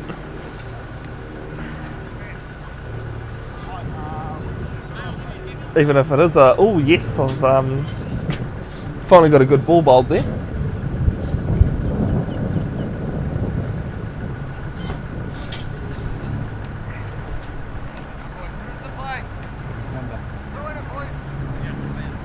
It's Evan Jones again. There's an RPO of 4.54 since the 2013-14 season, and that's second since Is that 4 matches then. he's played this year? Not his career. Since 2013-14. Well, I think that's gone. That is, tell you what, there's clear on the ropes and then there's clear on the road. That is a massive hit from Grobbler. Yes, you don't park your car when Ben Phillips or Grobbler's batting on Bills Road. It's silly. We've had more than one person come up looking for the manager complaining about damage. Unfortunately, when you park a car next to a field where there's something like cricket, you are taking a bit of a risk. Oh, one fellow had a great big dent in his bonnet, very little-handed in the front. So the complaint was fair enough, but don't think it was going to be listened to by the sound of that. Well, the manager wasn't here, and everybody didn't know. It's just normal young blokes. There's a couple of grounds that in Hamilton that are a bit like that. He Down leg. Down leg, wide, but he didn't know much about it either. It'll help the oh, just try. Wait, see.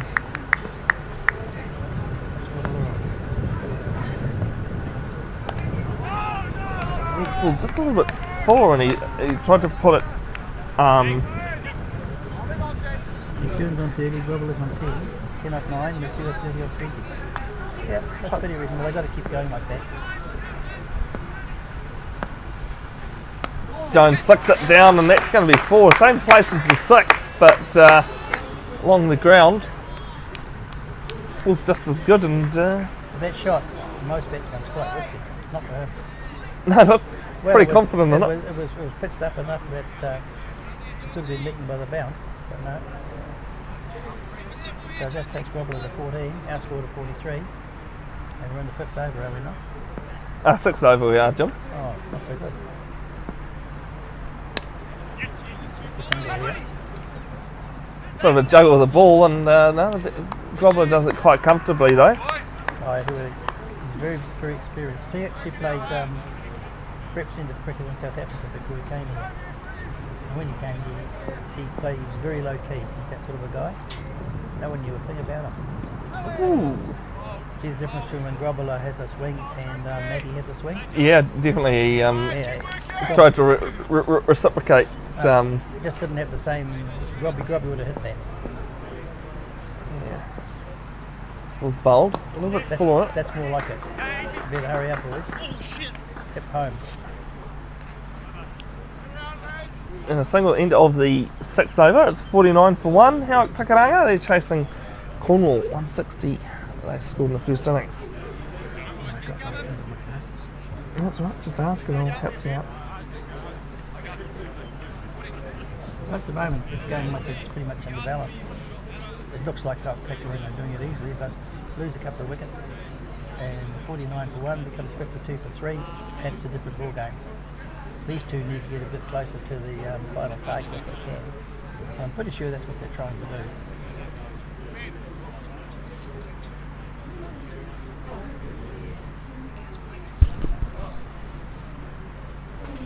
What's happening? I'm not loud enough. No.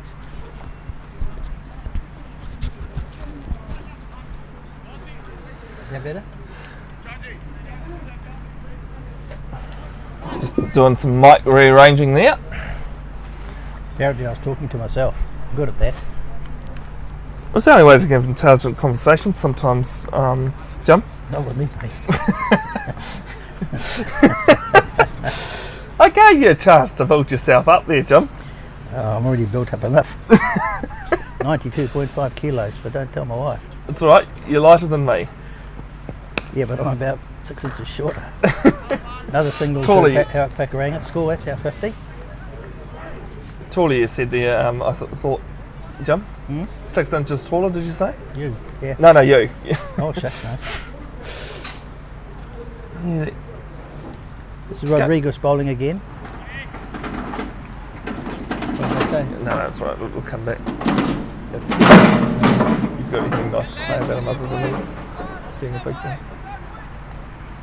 So we're back. Yeah. So we're just saying on the live stream about the comment about Matt McEwen. We weren't really saying he is a big boy. He's solid, but no, Matt is a very nice guy. No, he wouldn't mind me saying that. I know him pretty well. He's a big guy, but he hits the ball like no tomorrow. And when he bowls, he's a big burly bowler, and he's really tight. I can't see anything wrong with any of that. No, I absolutely. I don't think there is anything wrong with his size. You certainly can. I think the man on live stream, we appreciate you watching. Lucy is the person that commented that, sorry. Oh, well, there you go. It's having fun. Whoops. Oh, this one's high. Man back. And I don't think that's going to get him. No, it's over his head. I think the Cornwall player just got his hand to it. He was standing on the boundary, and it's gone for 6. I think the boundary there was just a couple of, maybe half a metre short, too short there for the Cornwall player. Yeah. Because it looked pretty good off the bat.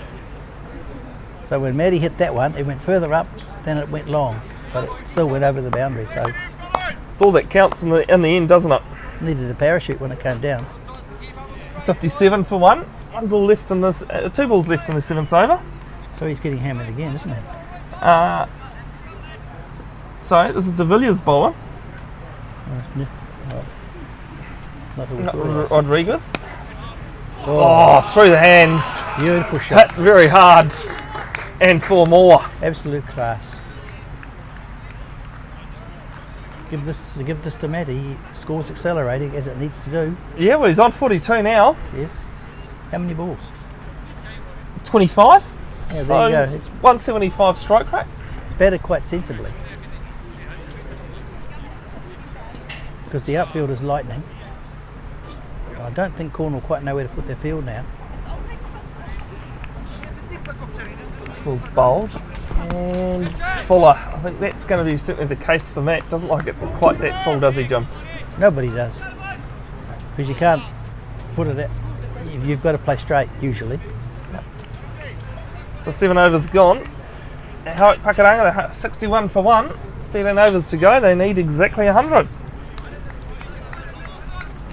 Oh, so they're still on, what, 8s? 7s?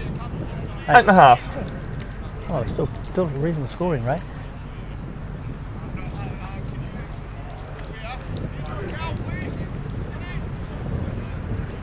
Number 50, who's the bowler? Changed. I'm not sure if that's Tasia.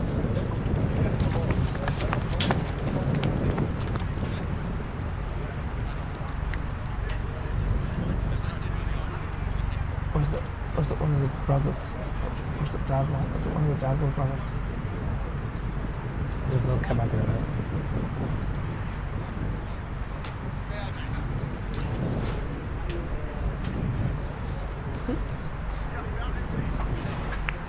Wait for the Someone in red there. I can't see. No, that's even, but it's not even Jones bowling. No, he's had a crack at it. That's I can certainly tell you that much.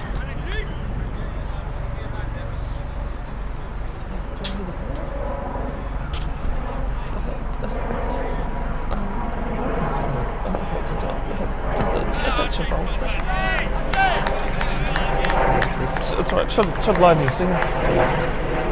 That's the first ball gone. It didn't tell us much, except it was Dominic Groveler played it on its merits, so with some respect. And he didn't he hit that one in an awkward way, but he still got a nice single off it. One more run to Groveler. This could be interesting, I think, because he's pitching the ball well up here. It's Ajit Kumar. That's his name. So this one's a little bit shorter and Matt played that pretty well. Actually. yeah, look, just to try and get it a bit finer than third man. Yeah, no, I've got it. Just didn't get it quite, couldn't get it quite past him, and this one's... And that one put a bit of pressure on Matt too. Yeah. This is probably the best 4 balls we've seen bowled in the game. From Cornwall. Yeah, it's going to be interesting to see how these next two go, though. Oh, he's pitching well up. He's quite a tall man. He's coming from a good height, and the ball's not rising. Even though he's pitching it up too, he's changing his lengths just that little bit, just to keep Matt guessing. As to see. I'm not sure that's. They can tell he's gone, caught behind. Yes. A little bit of a feather on it. And that, unfortunately, is what 5 dot balls will do to you. And that sees the end of Matt McEwen. I think he cramped him a bit, and that's a pretty good ball. And he tried to play across, and he didn't step back enough.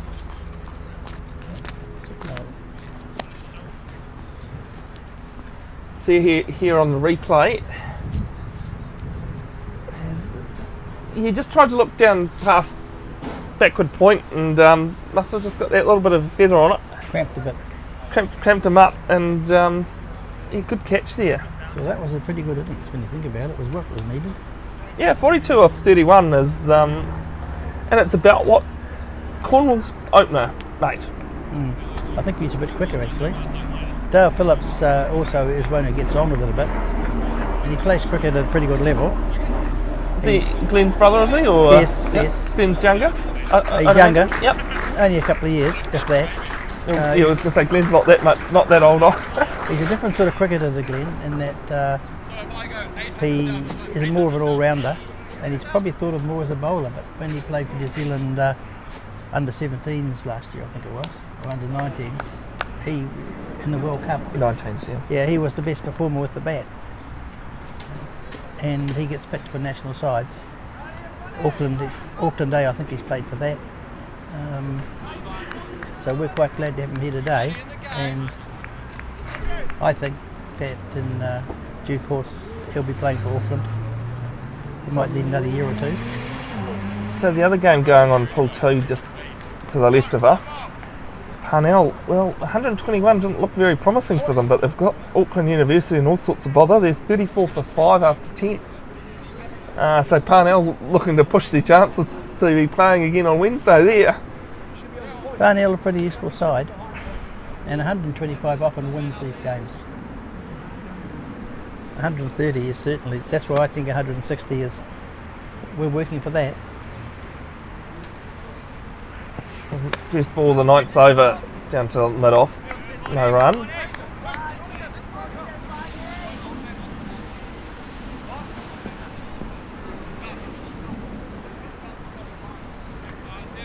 I think Howard Pack's got the stage where they need to build on Matt's innings. Someone's got to get out there and stay, and turn the scoring over. And if they do that, I think they'll get the runs right. Well, Dale's record you can see for itself speaks pretty well. Matter of interest, those two out there are brothers-in-laws too. Oh, in-laws, okay. Yep. Donovan's married to Dale's sister. Oh, nice. A bit like Taylor and Guptill. Yeah, so talking about Dale's record, well, 12 matches, 47 every time he goes out to bat. 144 is pretty good. I certainly need all of those 44 plus. That's a great shot. You could see that going from the moment he hit it. Total control of that shot. He's played it low to the ground, down, and no chance of third man to get that. He just placed it. And unfortunately for any fielding side at the moment, you hit the ball reasonably well and there's a gap, you're not going to pick it up. Earlier in the season that would have been a 2. Groundsman telling us he left about 18 mils on the grass on the outfield.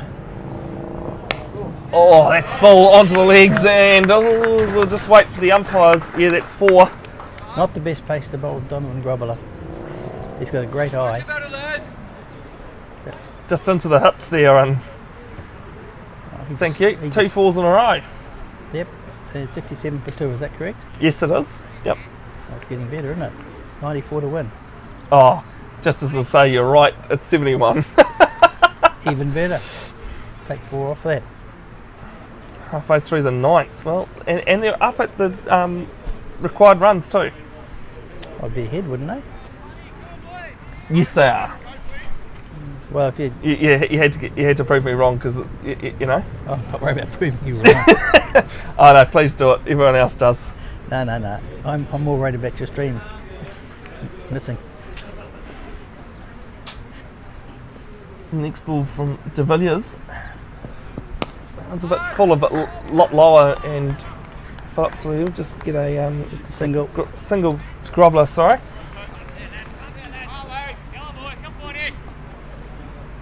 He's 14, isn't he?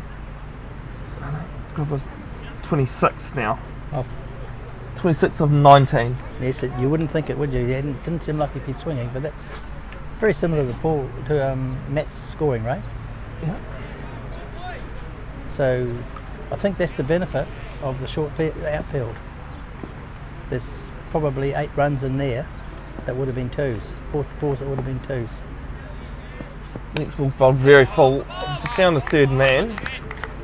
I'll pick up a single. Phillips off the mark. Yes, it is. Phillips first off the mark with his first ball. So, what other sports are generally played out here at Lloyd Elsmore? We have the Bucklands Beach Soccer Club. They lease our pavilion during the winter. Yep. And that's quite a good combination for us because soccer doesn't hurt the outfield. So there's probably about 4 fields out there that they use. And Bucklands Beach are a progressive club. And that one's full and just slapped down straight. And it'll go into the side screen. No, it won't go into the side screen. No, he didn't actually hit that properly. He'll tell you himself, I'd say. Quite interesting. They'll pick up just a single by the look of that. Yes, it was. He stopped it and got it back. Yeah. So 74 for 2 now after 9. 8 runs and over. Yeah, you're right. We're just on target. But you don't win these games in the first 10 overs of a match. You lose them. Yeah, I was waiting for you to finish there when you say you can't win it in the first few overs. I was going to say you can certainly lose them though. Yep. The main thing is for Hawak Pakuranga is that they've only got 2 wickets. They're only 2 wickets down. I know they are they're about the same as what they might be just a little bit ahead of what Cornwall was, but Cornwall did have those 2 wickets. Were none down. None down after about 12, I think, is when they lost their first. Yes, well, I think we lose a wicket and we're 3 down. That brings in what, number 5? It does. David win. I would say after that we're looking at all rounders. And you really want to get closer before we have to worry about what they can do. So Raji Juma certainly showing the reason why his only over has went for 1. Well, 2 very good balls. That was a good ball, that last one. He must be turning it a bit.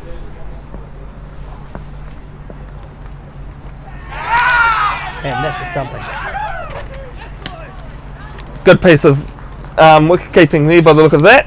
Yep.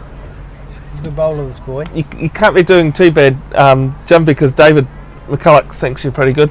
So Is that right? that's what he said on the live stream. I think he just wants a beer. He just wants a beer, like any good club cricketer. David McCulloch, he's another. Every club's got people that sort of are the heart of a club. David will do anything for anyone around here, but he runs the Monday night competitions. Been doing it for some years, and I think there's probably 10 teams, 12 teams out there playing every Monday night, and people haven't realised yet that cricket's changed a bit, and these guys, this is their cricket. They go and play the 14 over game, 14 overs each on Monday night, a competition before Christmas, a competition afterwards, and they get people to be lost to the game.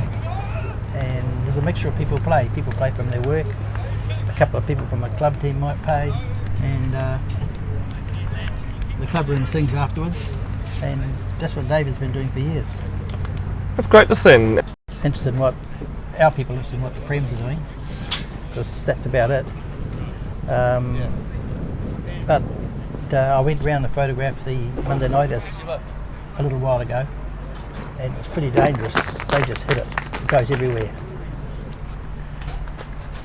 And there's no taking close-ups. Well, there is. You just might be concerned about how close up you want to get. David, I didn't want to hit from behind actually. David wins first ball, just hits the covers. Yeah. If David settles in, well, he scored 2 centuries this year, I think. He's a very, very good batsman, and he's calm. He's also pretty calm when he bats out there. Got a good range of shots, but like everybody else.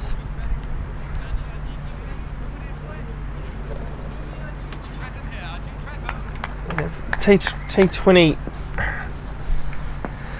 record, averaging 24, just under a runner a ball since 2013-14. I saw him get a ton against Ellerslie a couple of years ago, and he batted with his brother Liam for a good part of it, and he just totally whacked it. And just recently we needed 100, and he scored it, because we would have lost the game, I think. So it's end of 10 overs, 75 for 3. Just slipped down under that required run rate again. No, that's more due to the that wicket though, isn't it? I'm more worried about. I'd be more worried about making sure we have enough batsmen to finish the job. The run rate's nothing. Darnru hits it out of the paddock, and he's a good batsman. Rupert, but Botadra, he might be next in. He's another very good batsman. It looks as though Botadra's got his. He's the one with his pads on. Pads on. Yeah, well, he's very steady. He and Darnru have put together some pretty useful stands. Kieran McKenzie is another good batsman. He could be next for all I know, but I've seen him score lots of runs in the reserve side.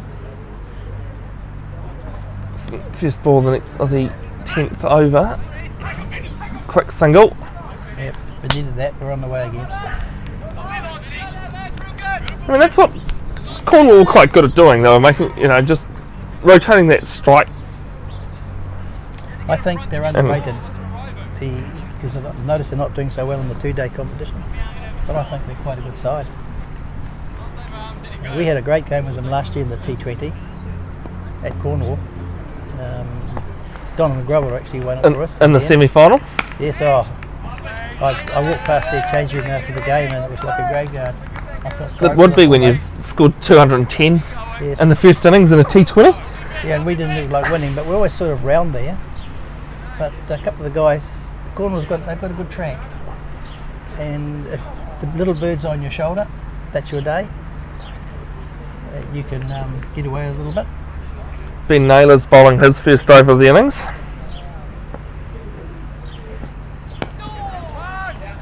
It was quite a good ball. That's all I could do with it. Yeah, just a single was long on coming up. I think our guys could just be taking an over or two just to sort of settle down and get back into the groove. Well, the overs are there to do that. Then hammer them and finish the game off. That's the plan, I would say. Heard it here first, folks. That's what Jim's going with. That's the plan, I would think. He didn't know too much about that. Probably hate me saying that, but it's true. What interests me is they've waited till now to bring on the 2 best bowlers, as I see them.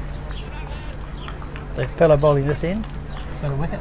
2 wickets. Ajit Kumar and yeah, tall, put the ball on the spot, and if you do that, it's hard to get away. And this fella, he's not trying to do too much. He's sort of a medium. And of course, Nick Quinn, he's bowled a couple of overs already, and Nick Quinn, I think, is, if you're going to compare him probably to anything in the Howard pack, maybe Dunru with his height. Yeah. About the same speed as Donovan. Yeah. Well, I said if you were going to compare anything, I didn't say he was as quick as Dunru. I just said he's about the same height. So, and height is a fast bowler can come in handy. I Or saw him bowling pacer, the other day. He's a I pretty should useful say. bowler. Apologies, Matt. That was just being stupid.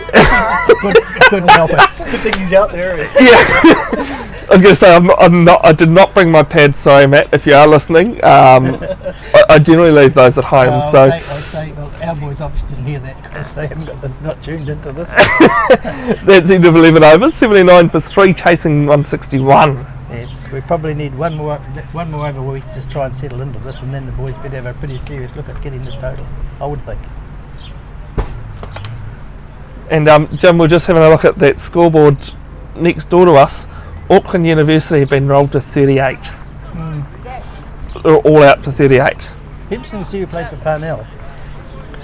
Well, I can pull that up for you.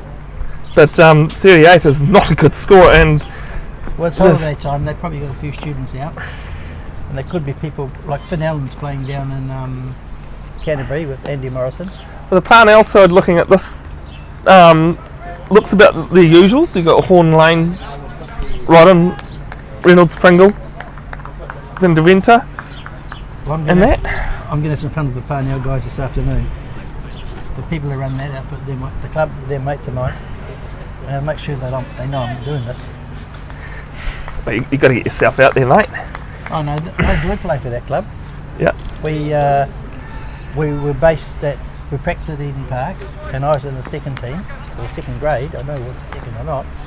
But we played at Eden Park a lot, on number 2, there were 2 grounds there. Well, And we drank in the stands, the old the one in the corner. oh yes. That was the bar, and you had to get amongst all the rollers. Aniket Parikh did the damage for Parnell, 5 for 9 off 3. His next ball's down to just 3 to the keeper. So don't forget, coming up on the 20th of January, Auckland Aces doubleheader at the Aotearoa, Eden Park Aotearoa. They take on the Otago Volts. The Aces do, and the Otago Sparks does the Auckland Heart. That's got to be a wide. Need a few more of those. Who's the bowler here? It's not the same guy, is it? And apologies, it's Tasia. Tasia's the new bowler. Apologies, the Auckland Hearts aren't. What? Oh, good catch down deep. Yep. It is just the Auckland Aces that are playing. The women's game that day is the women's T20 final. I'm not sure where they're playing that yet. No, the women's T20 final will be at Eden Park. Yeah, the Hearts will be in that, won't they? They should be against possibly the Wellington Place. Good afternoon, Matt McEwen. How you going? Good afternoon, guys. How are we all? Oh, we've just had a nice comment because I said you're a big boy. Oh yeah, well, I wouldn't call myself small, so that's always good. Oh, I heard it from the man himself. Exactly. I told them we were friends. Always that Pitch doing anything out there at all, or is it just? No, it's just getting on quite nice. It's pretty flat out there, and we just need to knuckle down here and get a further another 180 runs, 80 runs to chase down the total that Cornwall set. I think 80 is a lot better than 180. Exactly, fair enough. That's you agree with what I think? The last 2 bowlers or 3 bowlers who've been on are their best.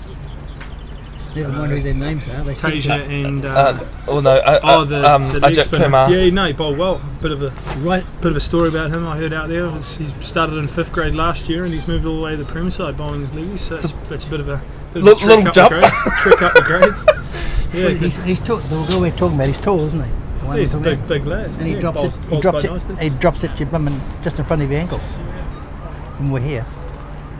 Is there any sideways turn, any spin? A little bit of bounce, but that's about it. Bit of bounce. Nothing too drastic. What it was looking from here. Who's going out there now? Is that Rudy? Sam Borland going out to the crease Yeah. to join Dale Phillips. So Would you like a spell here? Oh, if you want me to give you a spell, I can give you a spell. Another spell would be great for you. Don't tell Matt my name. okay, Jim, we won't. They asked what I thought of Matt Quinn, and I said he's Oh, Matt Quinn, sorry. about as quick as Donovan. Funny. Yeah. Baby giraffe. Baby giraffe. That's end of 12 overs, 82 for 4, as we're just having a change of commentary. You've got the professional in there. How good. No, thanks very much, Jim. Got it on there. How good. Right, you're sorted now, Matt. Yeah. Right. I was interested to know if you wanted to come in for a bit of a spell, because I've seen you hanging around us. Always love a chat about cricket. You never know. And obviously in the other game, it's all over. Yeah, so have you heard about that? Yeah, 30, was it 40 all out? 41 all out? 38 chasing 121. 39. And I think, cricket's a confidence game, and I think if you went on conference, you'd rather be playing university this afternoon, wouldn't you?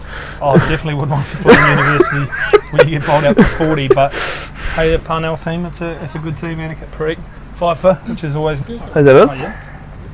Okay, we'll do it. Oh, cheers, mate. So Sam Ball and Dale Phillips, the batsman. Good day cricket out here, isn't it? What? Good day cricket out here. Why Johnny Foss? Don't know. No, just the make up the team. It's just easy to not bowl. I just see a single No, they're all good to go. down to Yeah, have. what have we got here? Now you're back with us. 83. 83 for 4. I've missed a wicket in there somewhere, I think. 40. 40. Good six. Yeah, a couple there, but not enough. Got to keep going. But Big right. check. Yeah. Big touch on it, was it? Yeah. It's a good catch actually. Dale Phillips down the ground. No run. Matt, one thing we were wondering. Yep. When you were batting, actually. Well, no, actually, it was when Cornwall were batting, but I noticed a bit when you were out there too. Batsman was slipping over a little bit. What's the theory behind the? I guess it's just a nice grass coverage on the wicket, and people haven't cleaned their spikes, I think, or maybe just haven't got the wire brush out. Lack of spikes, but that's all the way how it goes. But no, this is good. And Dale Phillips on strike now, and pulls and one down the ground. What do we need here? Looking at that run rate, the run rate's getting up to just over nearly 10.5 now. Yeah. So something Jim and I were saying is that target's always good, and you can always just plug along at just under the required run rate. But you're four wickets down now. Yep. Wickets in hand is what counts, really.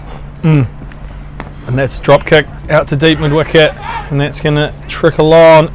Good bit of fielding out there by Fani de Villiers. Only Sam Borland comes back for a cheeky 2. And the Parnell fellas, the Parnell Piaches, as they're affectionately known, have just strolled on over with kit bags. I'll tell you what, they don't look as confident as I would be after dismissing a side. Well, down Van der Venter, big human, walking around with a blue ray, doesn't mean that he's had a few bevies the night before, does it? Nothing like that, he says, okay. Borland just pushing out to deep cover for 1. Tell you what, as an umpire, you'd love a quick game like that, wouldn't you? No?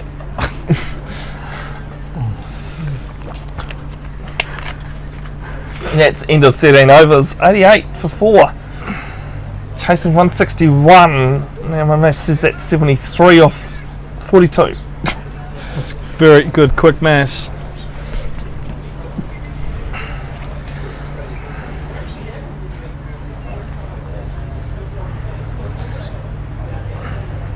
So any word on you playing tomorrow, Matt? Am I allowed to ask you that? You're allowed to ask me that, and I will not be down in Hamilton, unfortunately. No, okay. I was thinking if you were sitting on the boundary, I'd come and say good day to you. Yeah, no, won't be there, but yeah, I'd love to be there. But that's obviously sticking with the tried and true that they've gone with, I believe.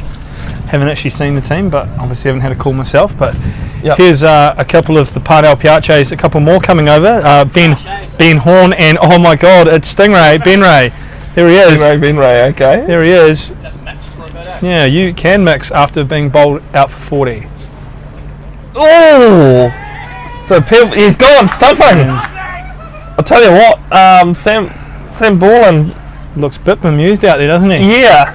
And obviously he's got to go. The umpire's put up his finger, and that is the end of Borland for 4 or 5. Unfortunately for your side here, Matt, they're just losing wickets at key moments. Yeah, we're just struggling to play a bit of the spin at the moment. But yeah, well, here comes Rudy. I can't see it. Coming out to the wicket. See, and yeah, I think Bourne just moved that back foot just a little bit forward, and might have got a bit stuck in the pitch there. Do you think? Yeah, could be definitely an option.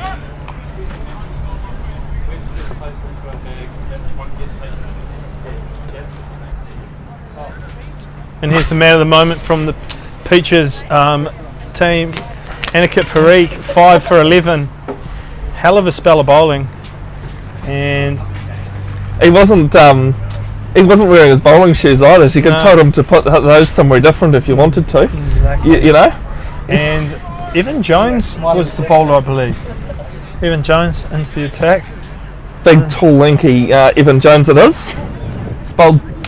Is in his third, 1 for 16. 1 for 16, so good Yes, start out there. If you're not aware, 3 o'clock is the next scheduled game. Pakaranga. Dale Phillips, quick single, and will get there quite comfortably. Probably one of the quickest guys going around in club cricket. Very quick between the wickets and a whip it in the outfield with a rather strong arm.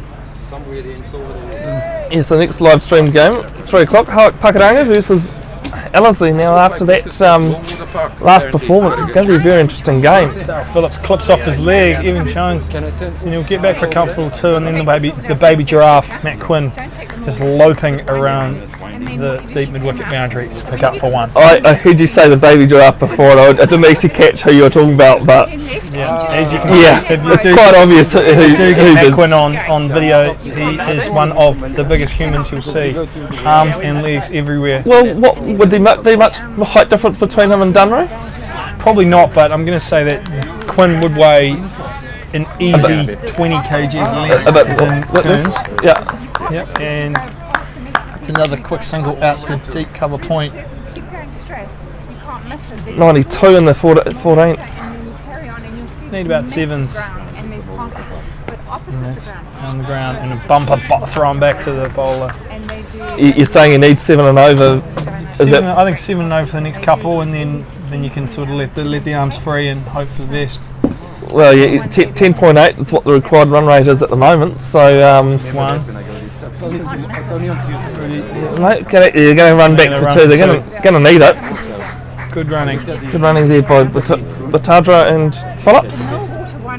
Well, obviously, talking about Matt Quinn, he's still got 2 overs left in the bag, so he'll probably definitely bowl his 2, and for sure Tasia will bowl his allotted overs as well. Very good innings from Tasia actually in their batting innings, played quite nicely, hit some clean strikes down the ground. 6 overs to go, and the equation is 67 when I pull that one out of the hat. 67 required off 6 overs, so just over 10 and over. If Dale Phillips does get going, it's always nice to watch. He does hit the ball very, very hard. Where is his brother today doing it? Glenn? Yeah. Glenn will pop into the team in the afternoon game Glenn's against around this afternoon. the Peaches. So here comes the final over of the leg spinner, and 1 clipped off his hip, and they'll either get 2, maybe 4. 3? That has just there's 2. away. Brilliant. It's a great shot from Phillips, just clipped off his hip and away to the boundary for 4. I'll tell you what, when it left the bat there, it didn't look like 3, a good 3, you know? Yeah, nice bit of quick running. Yeah. It is. So Phillips is going to have to be the main run scorer here, obviously with the power hitting of Ferns to come in, and then who will come in after him is a great question.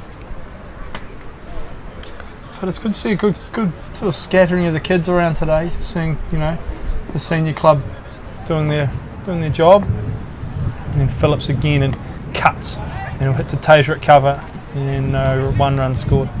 Yeah, it's something I've noticed coming to Auckland every now and then, Matt, is that you guys do get quite a good turnout. And I think possibly one thing which would be lacking Hamilton is not the abilities to have home grounds like you guys do. Yep. Whereas we normally only have about, for Premier grade, we have about 3 or 4 maybe grounds Yep. that Host. that host all games. Yep. So it's something I have quite enjoyed coming to Auckland for, Auckland and seeing. Dale Phillipson really gets through for another quick single. This is good turning over the strike after getting boundary off that first ball of the over. Howick go to 100 off 14.3 overs, which is always good. So just 60 runs required, and some cut shot and plays and misses, and good keeping there. Black Caps kick into it again today. Nothing's happened there. Batting again, which is always nice. Yep. Against the Sri Lankans, because they have been disappointing to say the least in their Test series, just with a couple of big collapses. But in that last one day, great innings played by Pereira, I think it was. Yep, and Great 100. Dick Waller Dick Waller, yeah. at the top. Interesting batting technique, but it works, so it's always nice. If you're around the Auckland region, pop on down to the Lloyd. It's a nice barbecue just about to fire up. Nice wee cricket net. Plenty of pine trees people are sitting under. Yeah, plenty of shade if you don't want to sit out in the sun, but you know, the sun's out, which is always nice for a club game of cricket. Someone's even brought their own gazebo down, which is great. Yeah, Sitting, that's the overseas boys, the couple of the young English lads that have come out to play a bit of club cricket and playing in our second grade sides. And a couple of them get a couple of runs in the senior team when a few of the Aces boys are away. But yeah, big shout out to around the country to people listening in. Do know there's a few people in Palmerston North. who's down there tuning in, Matt? There's a couple of people in Palmy, and Kate, my girlfriend, watching there. And a big shout out to Dunru Ferns' parents sitting up in South Africa watching this live stream, which is always good to see, watching the boy. Great to see. Yeah. I'll say hello to my my partner and 2 kids if they're listening. The dog and the cat. The dog and the cat. Always love the dog and the cat. The kitten we obtained on Wednesday, and yeah. Oh, is there a third one? No. No. Got a little excited there. Yeah. Umpire is standing a long way away. Should tell him that you're not the one out there batting. You could probably take another couple of steps. Exactly. Yes, obtained a kitten on Wednesday, and heard she was trying to imitate The Great Escape this morning. Oh, very good. Always climbing over the couches and ripping them to shreds. It was always nice. Yep. Evan Jones, and again, just quick, straight across into the ring for one. Needed to almost pull out I think Glenn Phillips a couple of seasons ago for the Black Caps might have pulled out one of those great saves, didn't he? Yeah. Going backwards and managed to full stretch. Glenn is probably one of the fastest, probably even the fastest in the country across the turf. He's trains his sprinting over the winter and works hard. But yeah, no, he's just been getting a few Snapchats in from around the country of great setups on the big screen. They've put it up on the big screen there in Palmy, which is always good to see. Hello everyone. Here we go. Hi everyone in Palmy. Hopefully the boys can get across the line. No, we want the wind to flow through. We're dying of the heat. Oh, well, guess what, mate? It's not going to happen. I'll pull the doors that way, mate. Sorry, we just got one of the scorers is getting a little bit too hot next door and wants the wind flow. Well, sorry. And Rudy over mid wicket. Bit of a full toss there. He hasn't hit it terribly well, and he'll get back for a couple. And great running from Dale Phillips. Tries to hurdle the cricket ball. It's not the wind, it's the noise, isn't it? They complain about the commentary. Yeah. Yeah, I don't think there was much in it being a bad shot to being a good shot that could have actually put that one over the boundary, but 2's 2, it's better than a dot ball at least. I guess, yeah, and that run rate just keeps going up with every ball. 14.5 required and over now, and there's the full bunger, and he's clothed it to mid-wicket, and Michael Guptill Bunce has decided it's a good idea to kick it, and he's kicked it all the way down to Evan Jones hip-long off. And didn't cost him anything more than what they were going to get anyway. No. It's good to see Hook back out on the field after having a broken thumb for a few weeks, and we break over the Christmas period. Literally. Yeah, looking forward to getting back in some red ball cricket. 4-day captain. Dale Phillips drop kicks it down the ground for one, and that's all they'll get.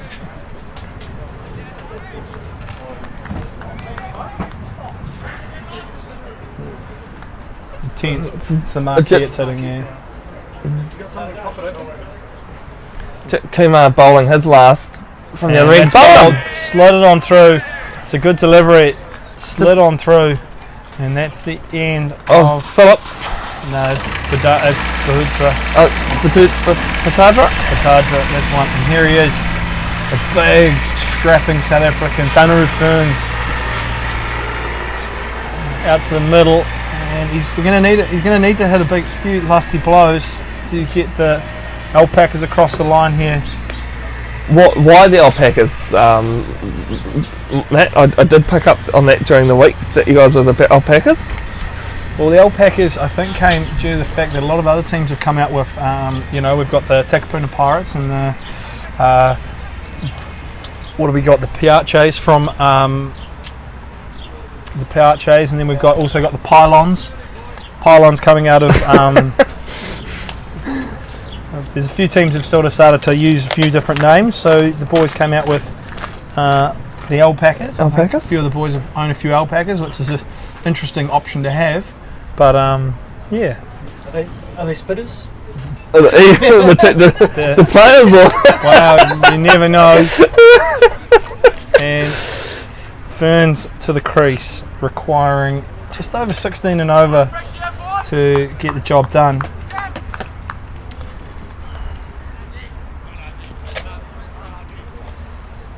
And that one's not just sliding on with the arm and giving not out.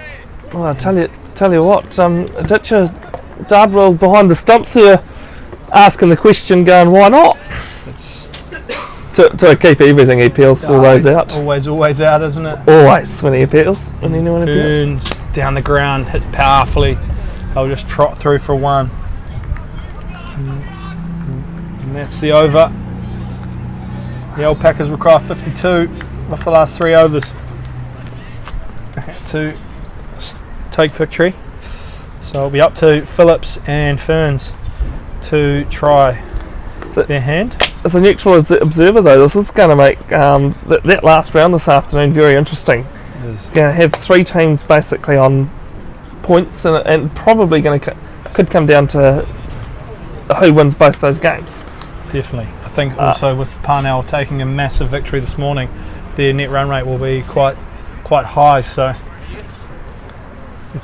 an interesting option, and Tasia into the attack for his second to last over. Well, no, second last over from this end. I can't pull up the second note. It's weird.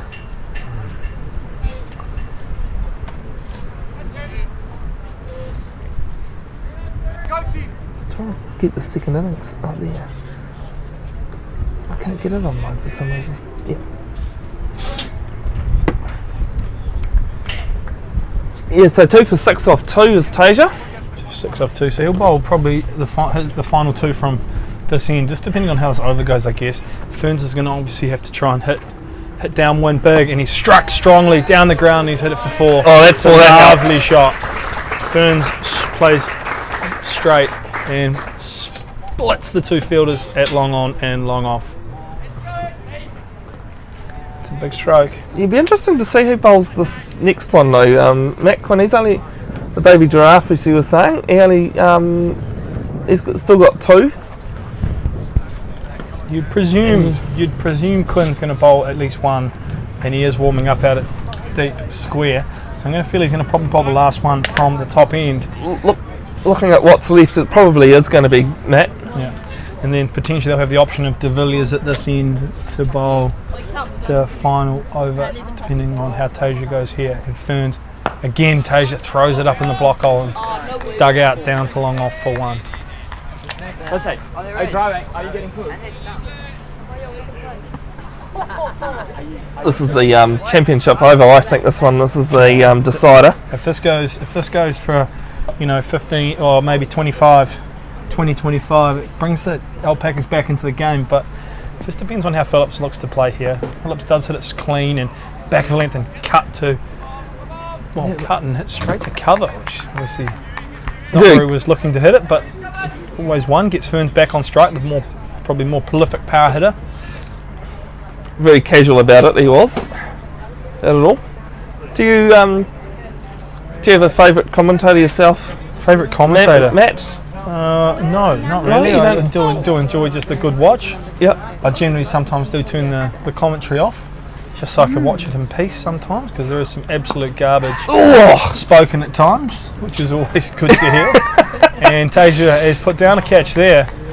Ferns has struck it back at him very hard, and the fingers are in trouble. You better drop the catch and lose some fingers. Yeah. I tell you what, Matt. I think there's a few people disagreeing with you being in commentary. I'm not minding it. And Phillips digs out a low one and out to count for one, and there's one ball left in the over. In my opinion, this one's got to go for 6 or 4 to at least give the boys a chance, which will bring the rate just over 20. I gotta say 6 down to the tent down here into the bowling. There's a bowling tent. A few tennis balls flying around in there with the wee kids, which is always good. And that's a lovely delivery from Tasia. Just slid into the pads of Ferns, and Ferns drops it down the ground for 1. And that brings a close to the 18th over. 2 required, 2 overs remaining. Quinn probably to bowl from the top end. And then Tasia will potentially bowl the last over. It certainly looks as though he is going to be bowling this one. 116 for 6, Cornwall. They made 160, so right about now 45. They're going to need more than bit of a Jimmy Neesham style overs at the moment. It's gonna say it's probably gonna have to be Ferns to try and hit to that shorter boundary on the leg side. Quinn will look to bowl quite full and straight and hope that he can sort of pick up a wicket to sort of probably really give the Alpacas not really a chance to bring this game home.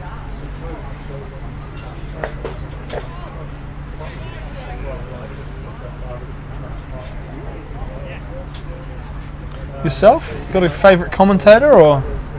I have to say Cricket Harris. Chris Harris. Actually grew up idolising Old Harry? Trying to model myself on him. As a cricketer or as a cricketer? Nice.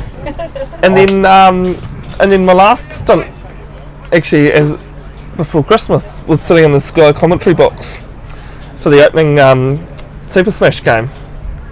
And I was like, you know, it's good to see someone with energy. Yeah. And commentating. Ferns cuts out to deep cover point, and he'll come back for 2. He's going to have to hustle, and that's some good running from Ferns. And they'll be back for 3. No one backed up on the leg side. Fanny de Villiers couldn't get round, and that just meant they came back for 3. It's good running from Ferns. Quinn doesn't look too impressed, but I think that's a personal, own stat thing, isn't it? More than the game. Definitely is. And the BP end, as I'd probably call it, and Phillips digs it out, runs 2. I'll get another 2. It's good running from Phillips. Now it's just sort of a matter of one or two big shots to help the boys get close to this 160. If the boys can get across the line here, it'll be a hell of an effort. I'd give it as probably the best game I've commentated on if the Alpacas managed to get it over. They do get across the line. Quinn, and he comes again to Phillips, and Phillips drops it over deep mid wicket, and no, just the bounce. The one. Deep cover. It's an interesting field placement, I have to say. They've got sort of a deep cover on the boundary, I'd say. The deep point, 3rd man, fine leg up inside the circle, and only 2 really on the leg side. 2 out on the leg side, 1 at Cowan, 1 at long on. Quinn. The baby giraffe, as we've called him. Gonna have to remember that one. Yeah. And there's Burns, tries to step across and hits it down the ground to Michael Guptill bunts. 125 now. 8 balls left, and they need 36. It's going to need a couple of big blows here, or it's going to lead a Jimmy Neesham style effort off the last over. And it's always tough effort. But in saying that, Tasia, who did bowl over in Australia, did go for 37 off and over over in Australia against one of the Sydney Sixers players, and Dale was tried to play a little bit fancy. And Is it the warm-up games the Aces played? No, again in the A side went over to Australia. Yeah. He actually, to be honest, in that day, he actually didn't bowl terribly badly. It was just some serious ball striking from the Sydney Sixers opener, who played actually last night against Hobart Hurricanes. It was it was always nice to watch those guys that you've played against playing those big stages. Yep. It's always good. And Quinn in again for the last ball of the 19th over. Phillips back in the box and he carves it over deep point, and he'll come back for 2, and that's going to leave 35 required to take victory off the last over. So it's going to have to be a lot of clean ball striking, or the Alpacas are going to go down to Cornwall. I remember Andre Adams though, he smacked 10 off one ball. He did. At Seddon Park. Yeah. No ball 6, and then I think it was either no ball 6 again, or it was 6 from memory. It was. Yeah. No. Yeah. So they have Tasia, the skipper, is taking the reins here, and he'll take the last over. So it's up to Ferns to try and recreate some brilliance of Jimmy Neesham from a couple of days ago at Bay Oval. Oh, let's see a bit of a pitch. Slight pitch invasion. Green pitch invasion. Tennis balls going everywhere. The kids just throwing their tennis balls around, which is always nice to watch. Oh, there he is. Shovik's arrived. Hello, Shovik. The Auckland media liaison manager, whatever you want to call him. He's got it all. The big wig. To be honest, as many hats that guy can wear as possible. Alpaca Nation's going down here, Show. Is this? No, need a Jimmy Neesham effort 35 off the last. Here we go. It's not too hard, is it? Just been done a couple of days ago. Charges. Oh, and he closts it down the ground. Yeah. And that's good Phillips running. is going to risk himself, and I think he's gone. And always question why batters have their gloves in their hand. You can't dive with them in your hand. Well, you can, but you don't want to.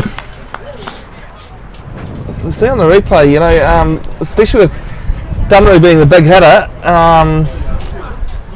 yeah, probably not too much in it, but you certainly needed to come back for 2. Totally. Here it is again. Down the ground, hit strongly. Phillips quick out of the blocks. And coming back. Yeah, I'm going to say touch and go there. Yeah. Very touch and go. But obviously, umpire's decision is final. And that's into Phillips. If Paul had his way, he would have come upstairs to us, but we had to tell him that there was no way that was happening. Phillips goes for 24 off 23. So Fern's requiring. What's he requiring here? He's requiring a hero's effort here now. 35 off 5.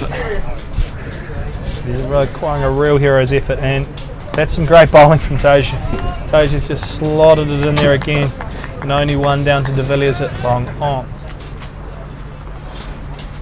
Dunloo certainly looking maybe for a misfield, but not getting it. Mackenzie. Oh, well today actually, the young Mackenzie, which was quite nice to see. Yeah, I was quite impressed by him too. Yeah. Went for a little bit more than he probably deserved. Yeah, he bowled well. Certainly when Cornwall we're looking to go big. Well, I guess Howick's looking to try and get as close as he can here, just for the fact that if that net run rate does come into play in the last game, they obviously want to be close, and Fern strikes it to mid-wicket, and they'll get 2. They're going to 2. Midfield there at mid-wicket, and Evan Jones picks up and lobs the ball back to Tasia. Not happy with that, Tasia. No, but he's bowled well. He's got 2 for 17 off 3 point. Oh, 2 for 19 now. He gets off 3.3. 2 balls remaining. Don't forget, from 3 o'clock we'll have Howard Pakiranga, the Alpacas versus Parnell Piaches. Peaches. Also, have you have a look at their tops, mate? They are beautiful. Got massive peaches all over them. And Ferns tried the reverse sweep and just missed out there on that, but last ball, second last ball, I mean. Tajan again, and Ferns down the ground, Evan Jones, and that's a catch. Simple. It's a good catch, and that is Few steps. the ball game. And that brings sure. a close to it. 131 all out. Well, not all out. For 8. Ferns goes for 16, and that brings a close to play. I've got to run. Go shake some hands. Thanks very much. Thanks for it, guys. Appreciate it. It was good fun. And yes, so end of the game there. Cornwall taking that out by 28 runs over Pakaranga. Join us again at 3 o'clock this afternoon. It's going to be very interesting to see what happens. My name is Bevan Jenkinson. See us at 3.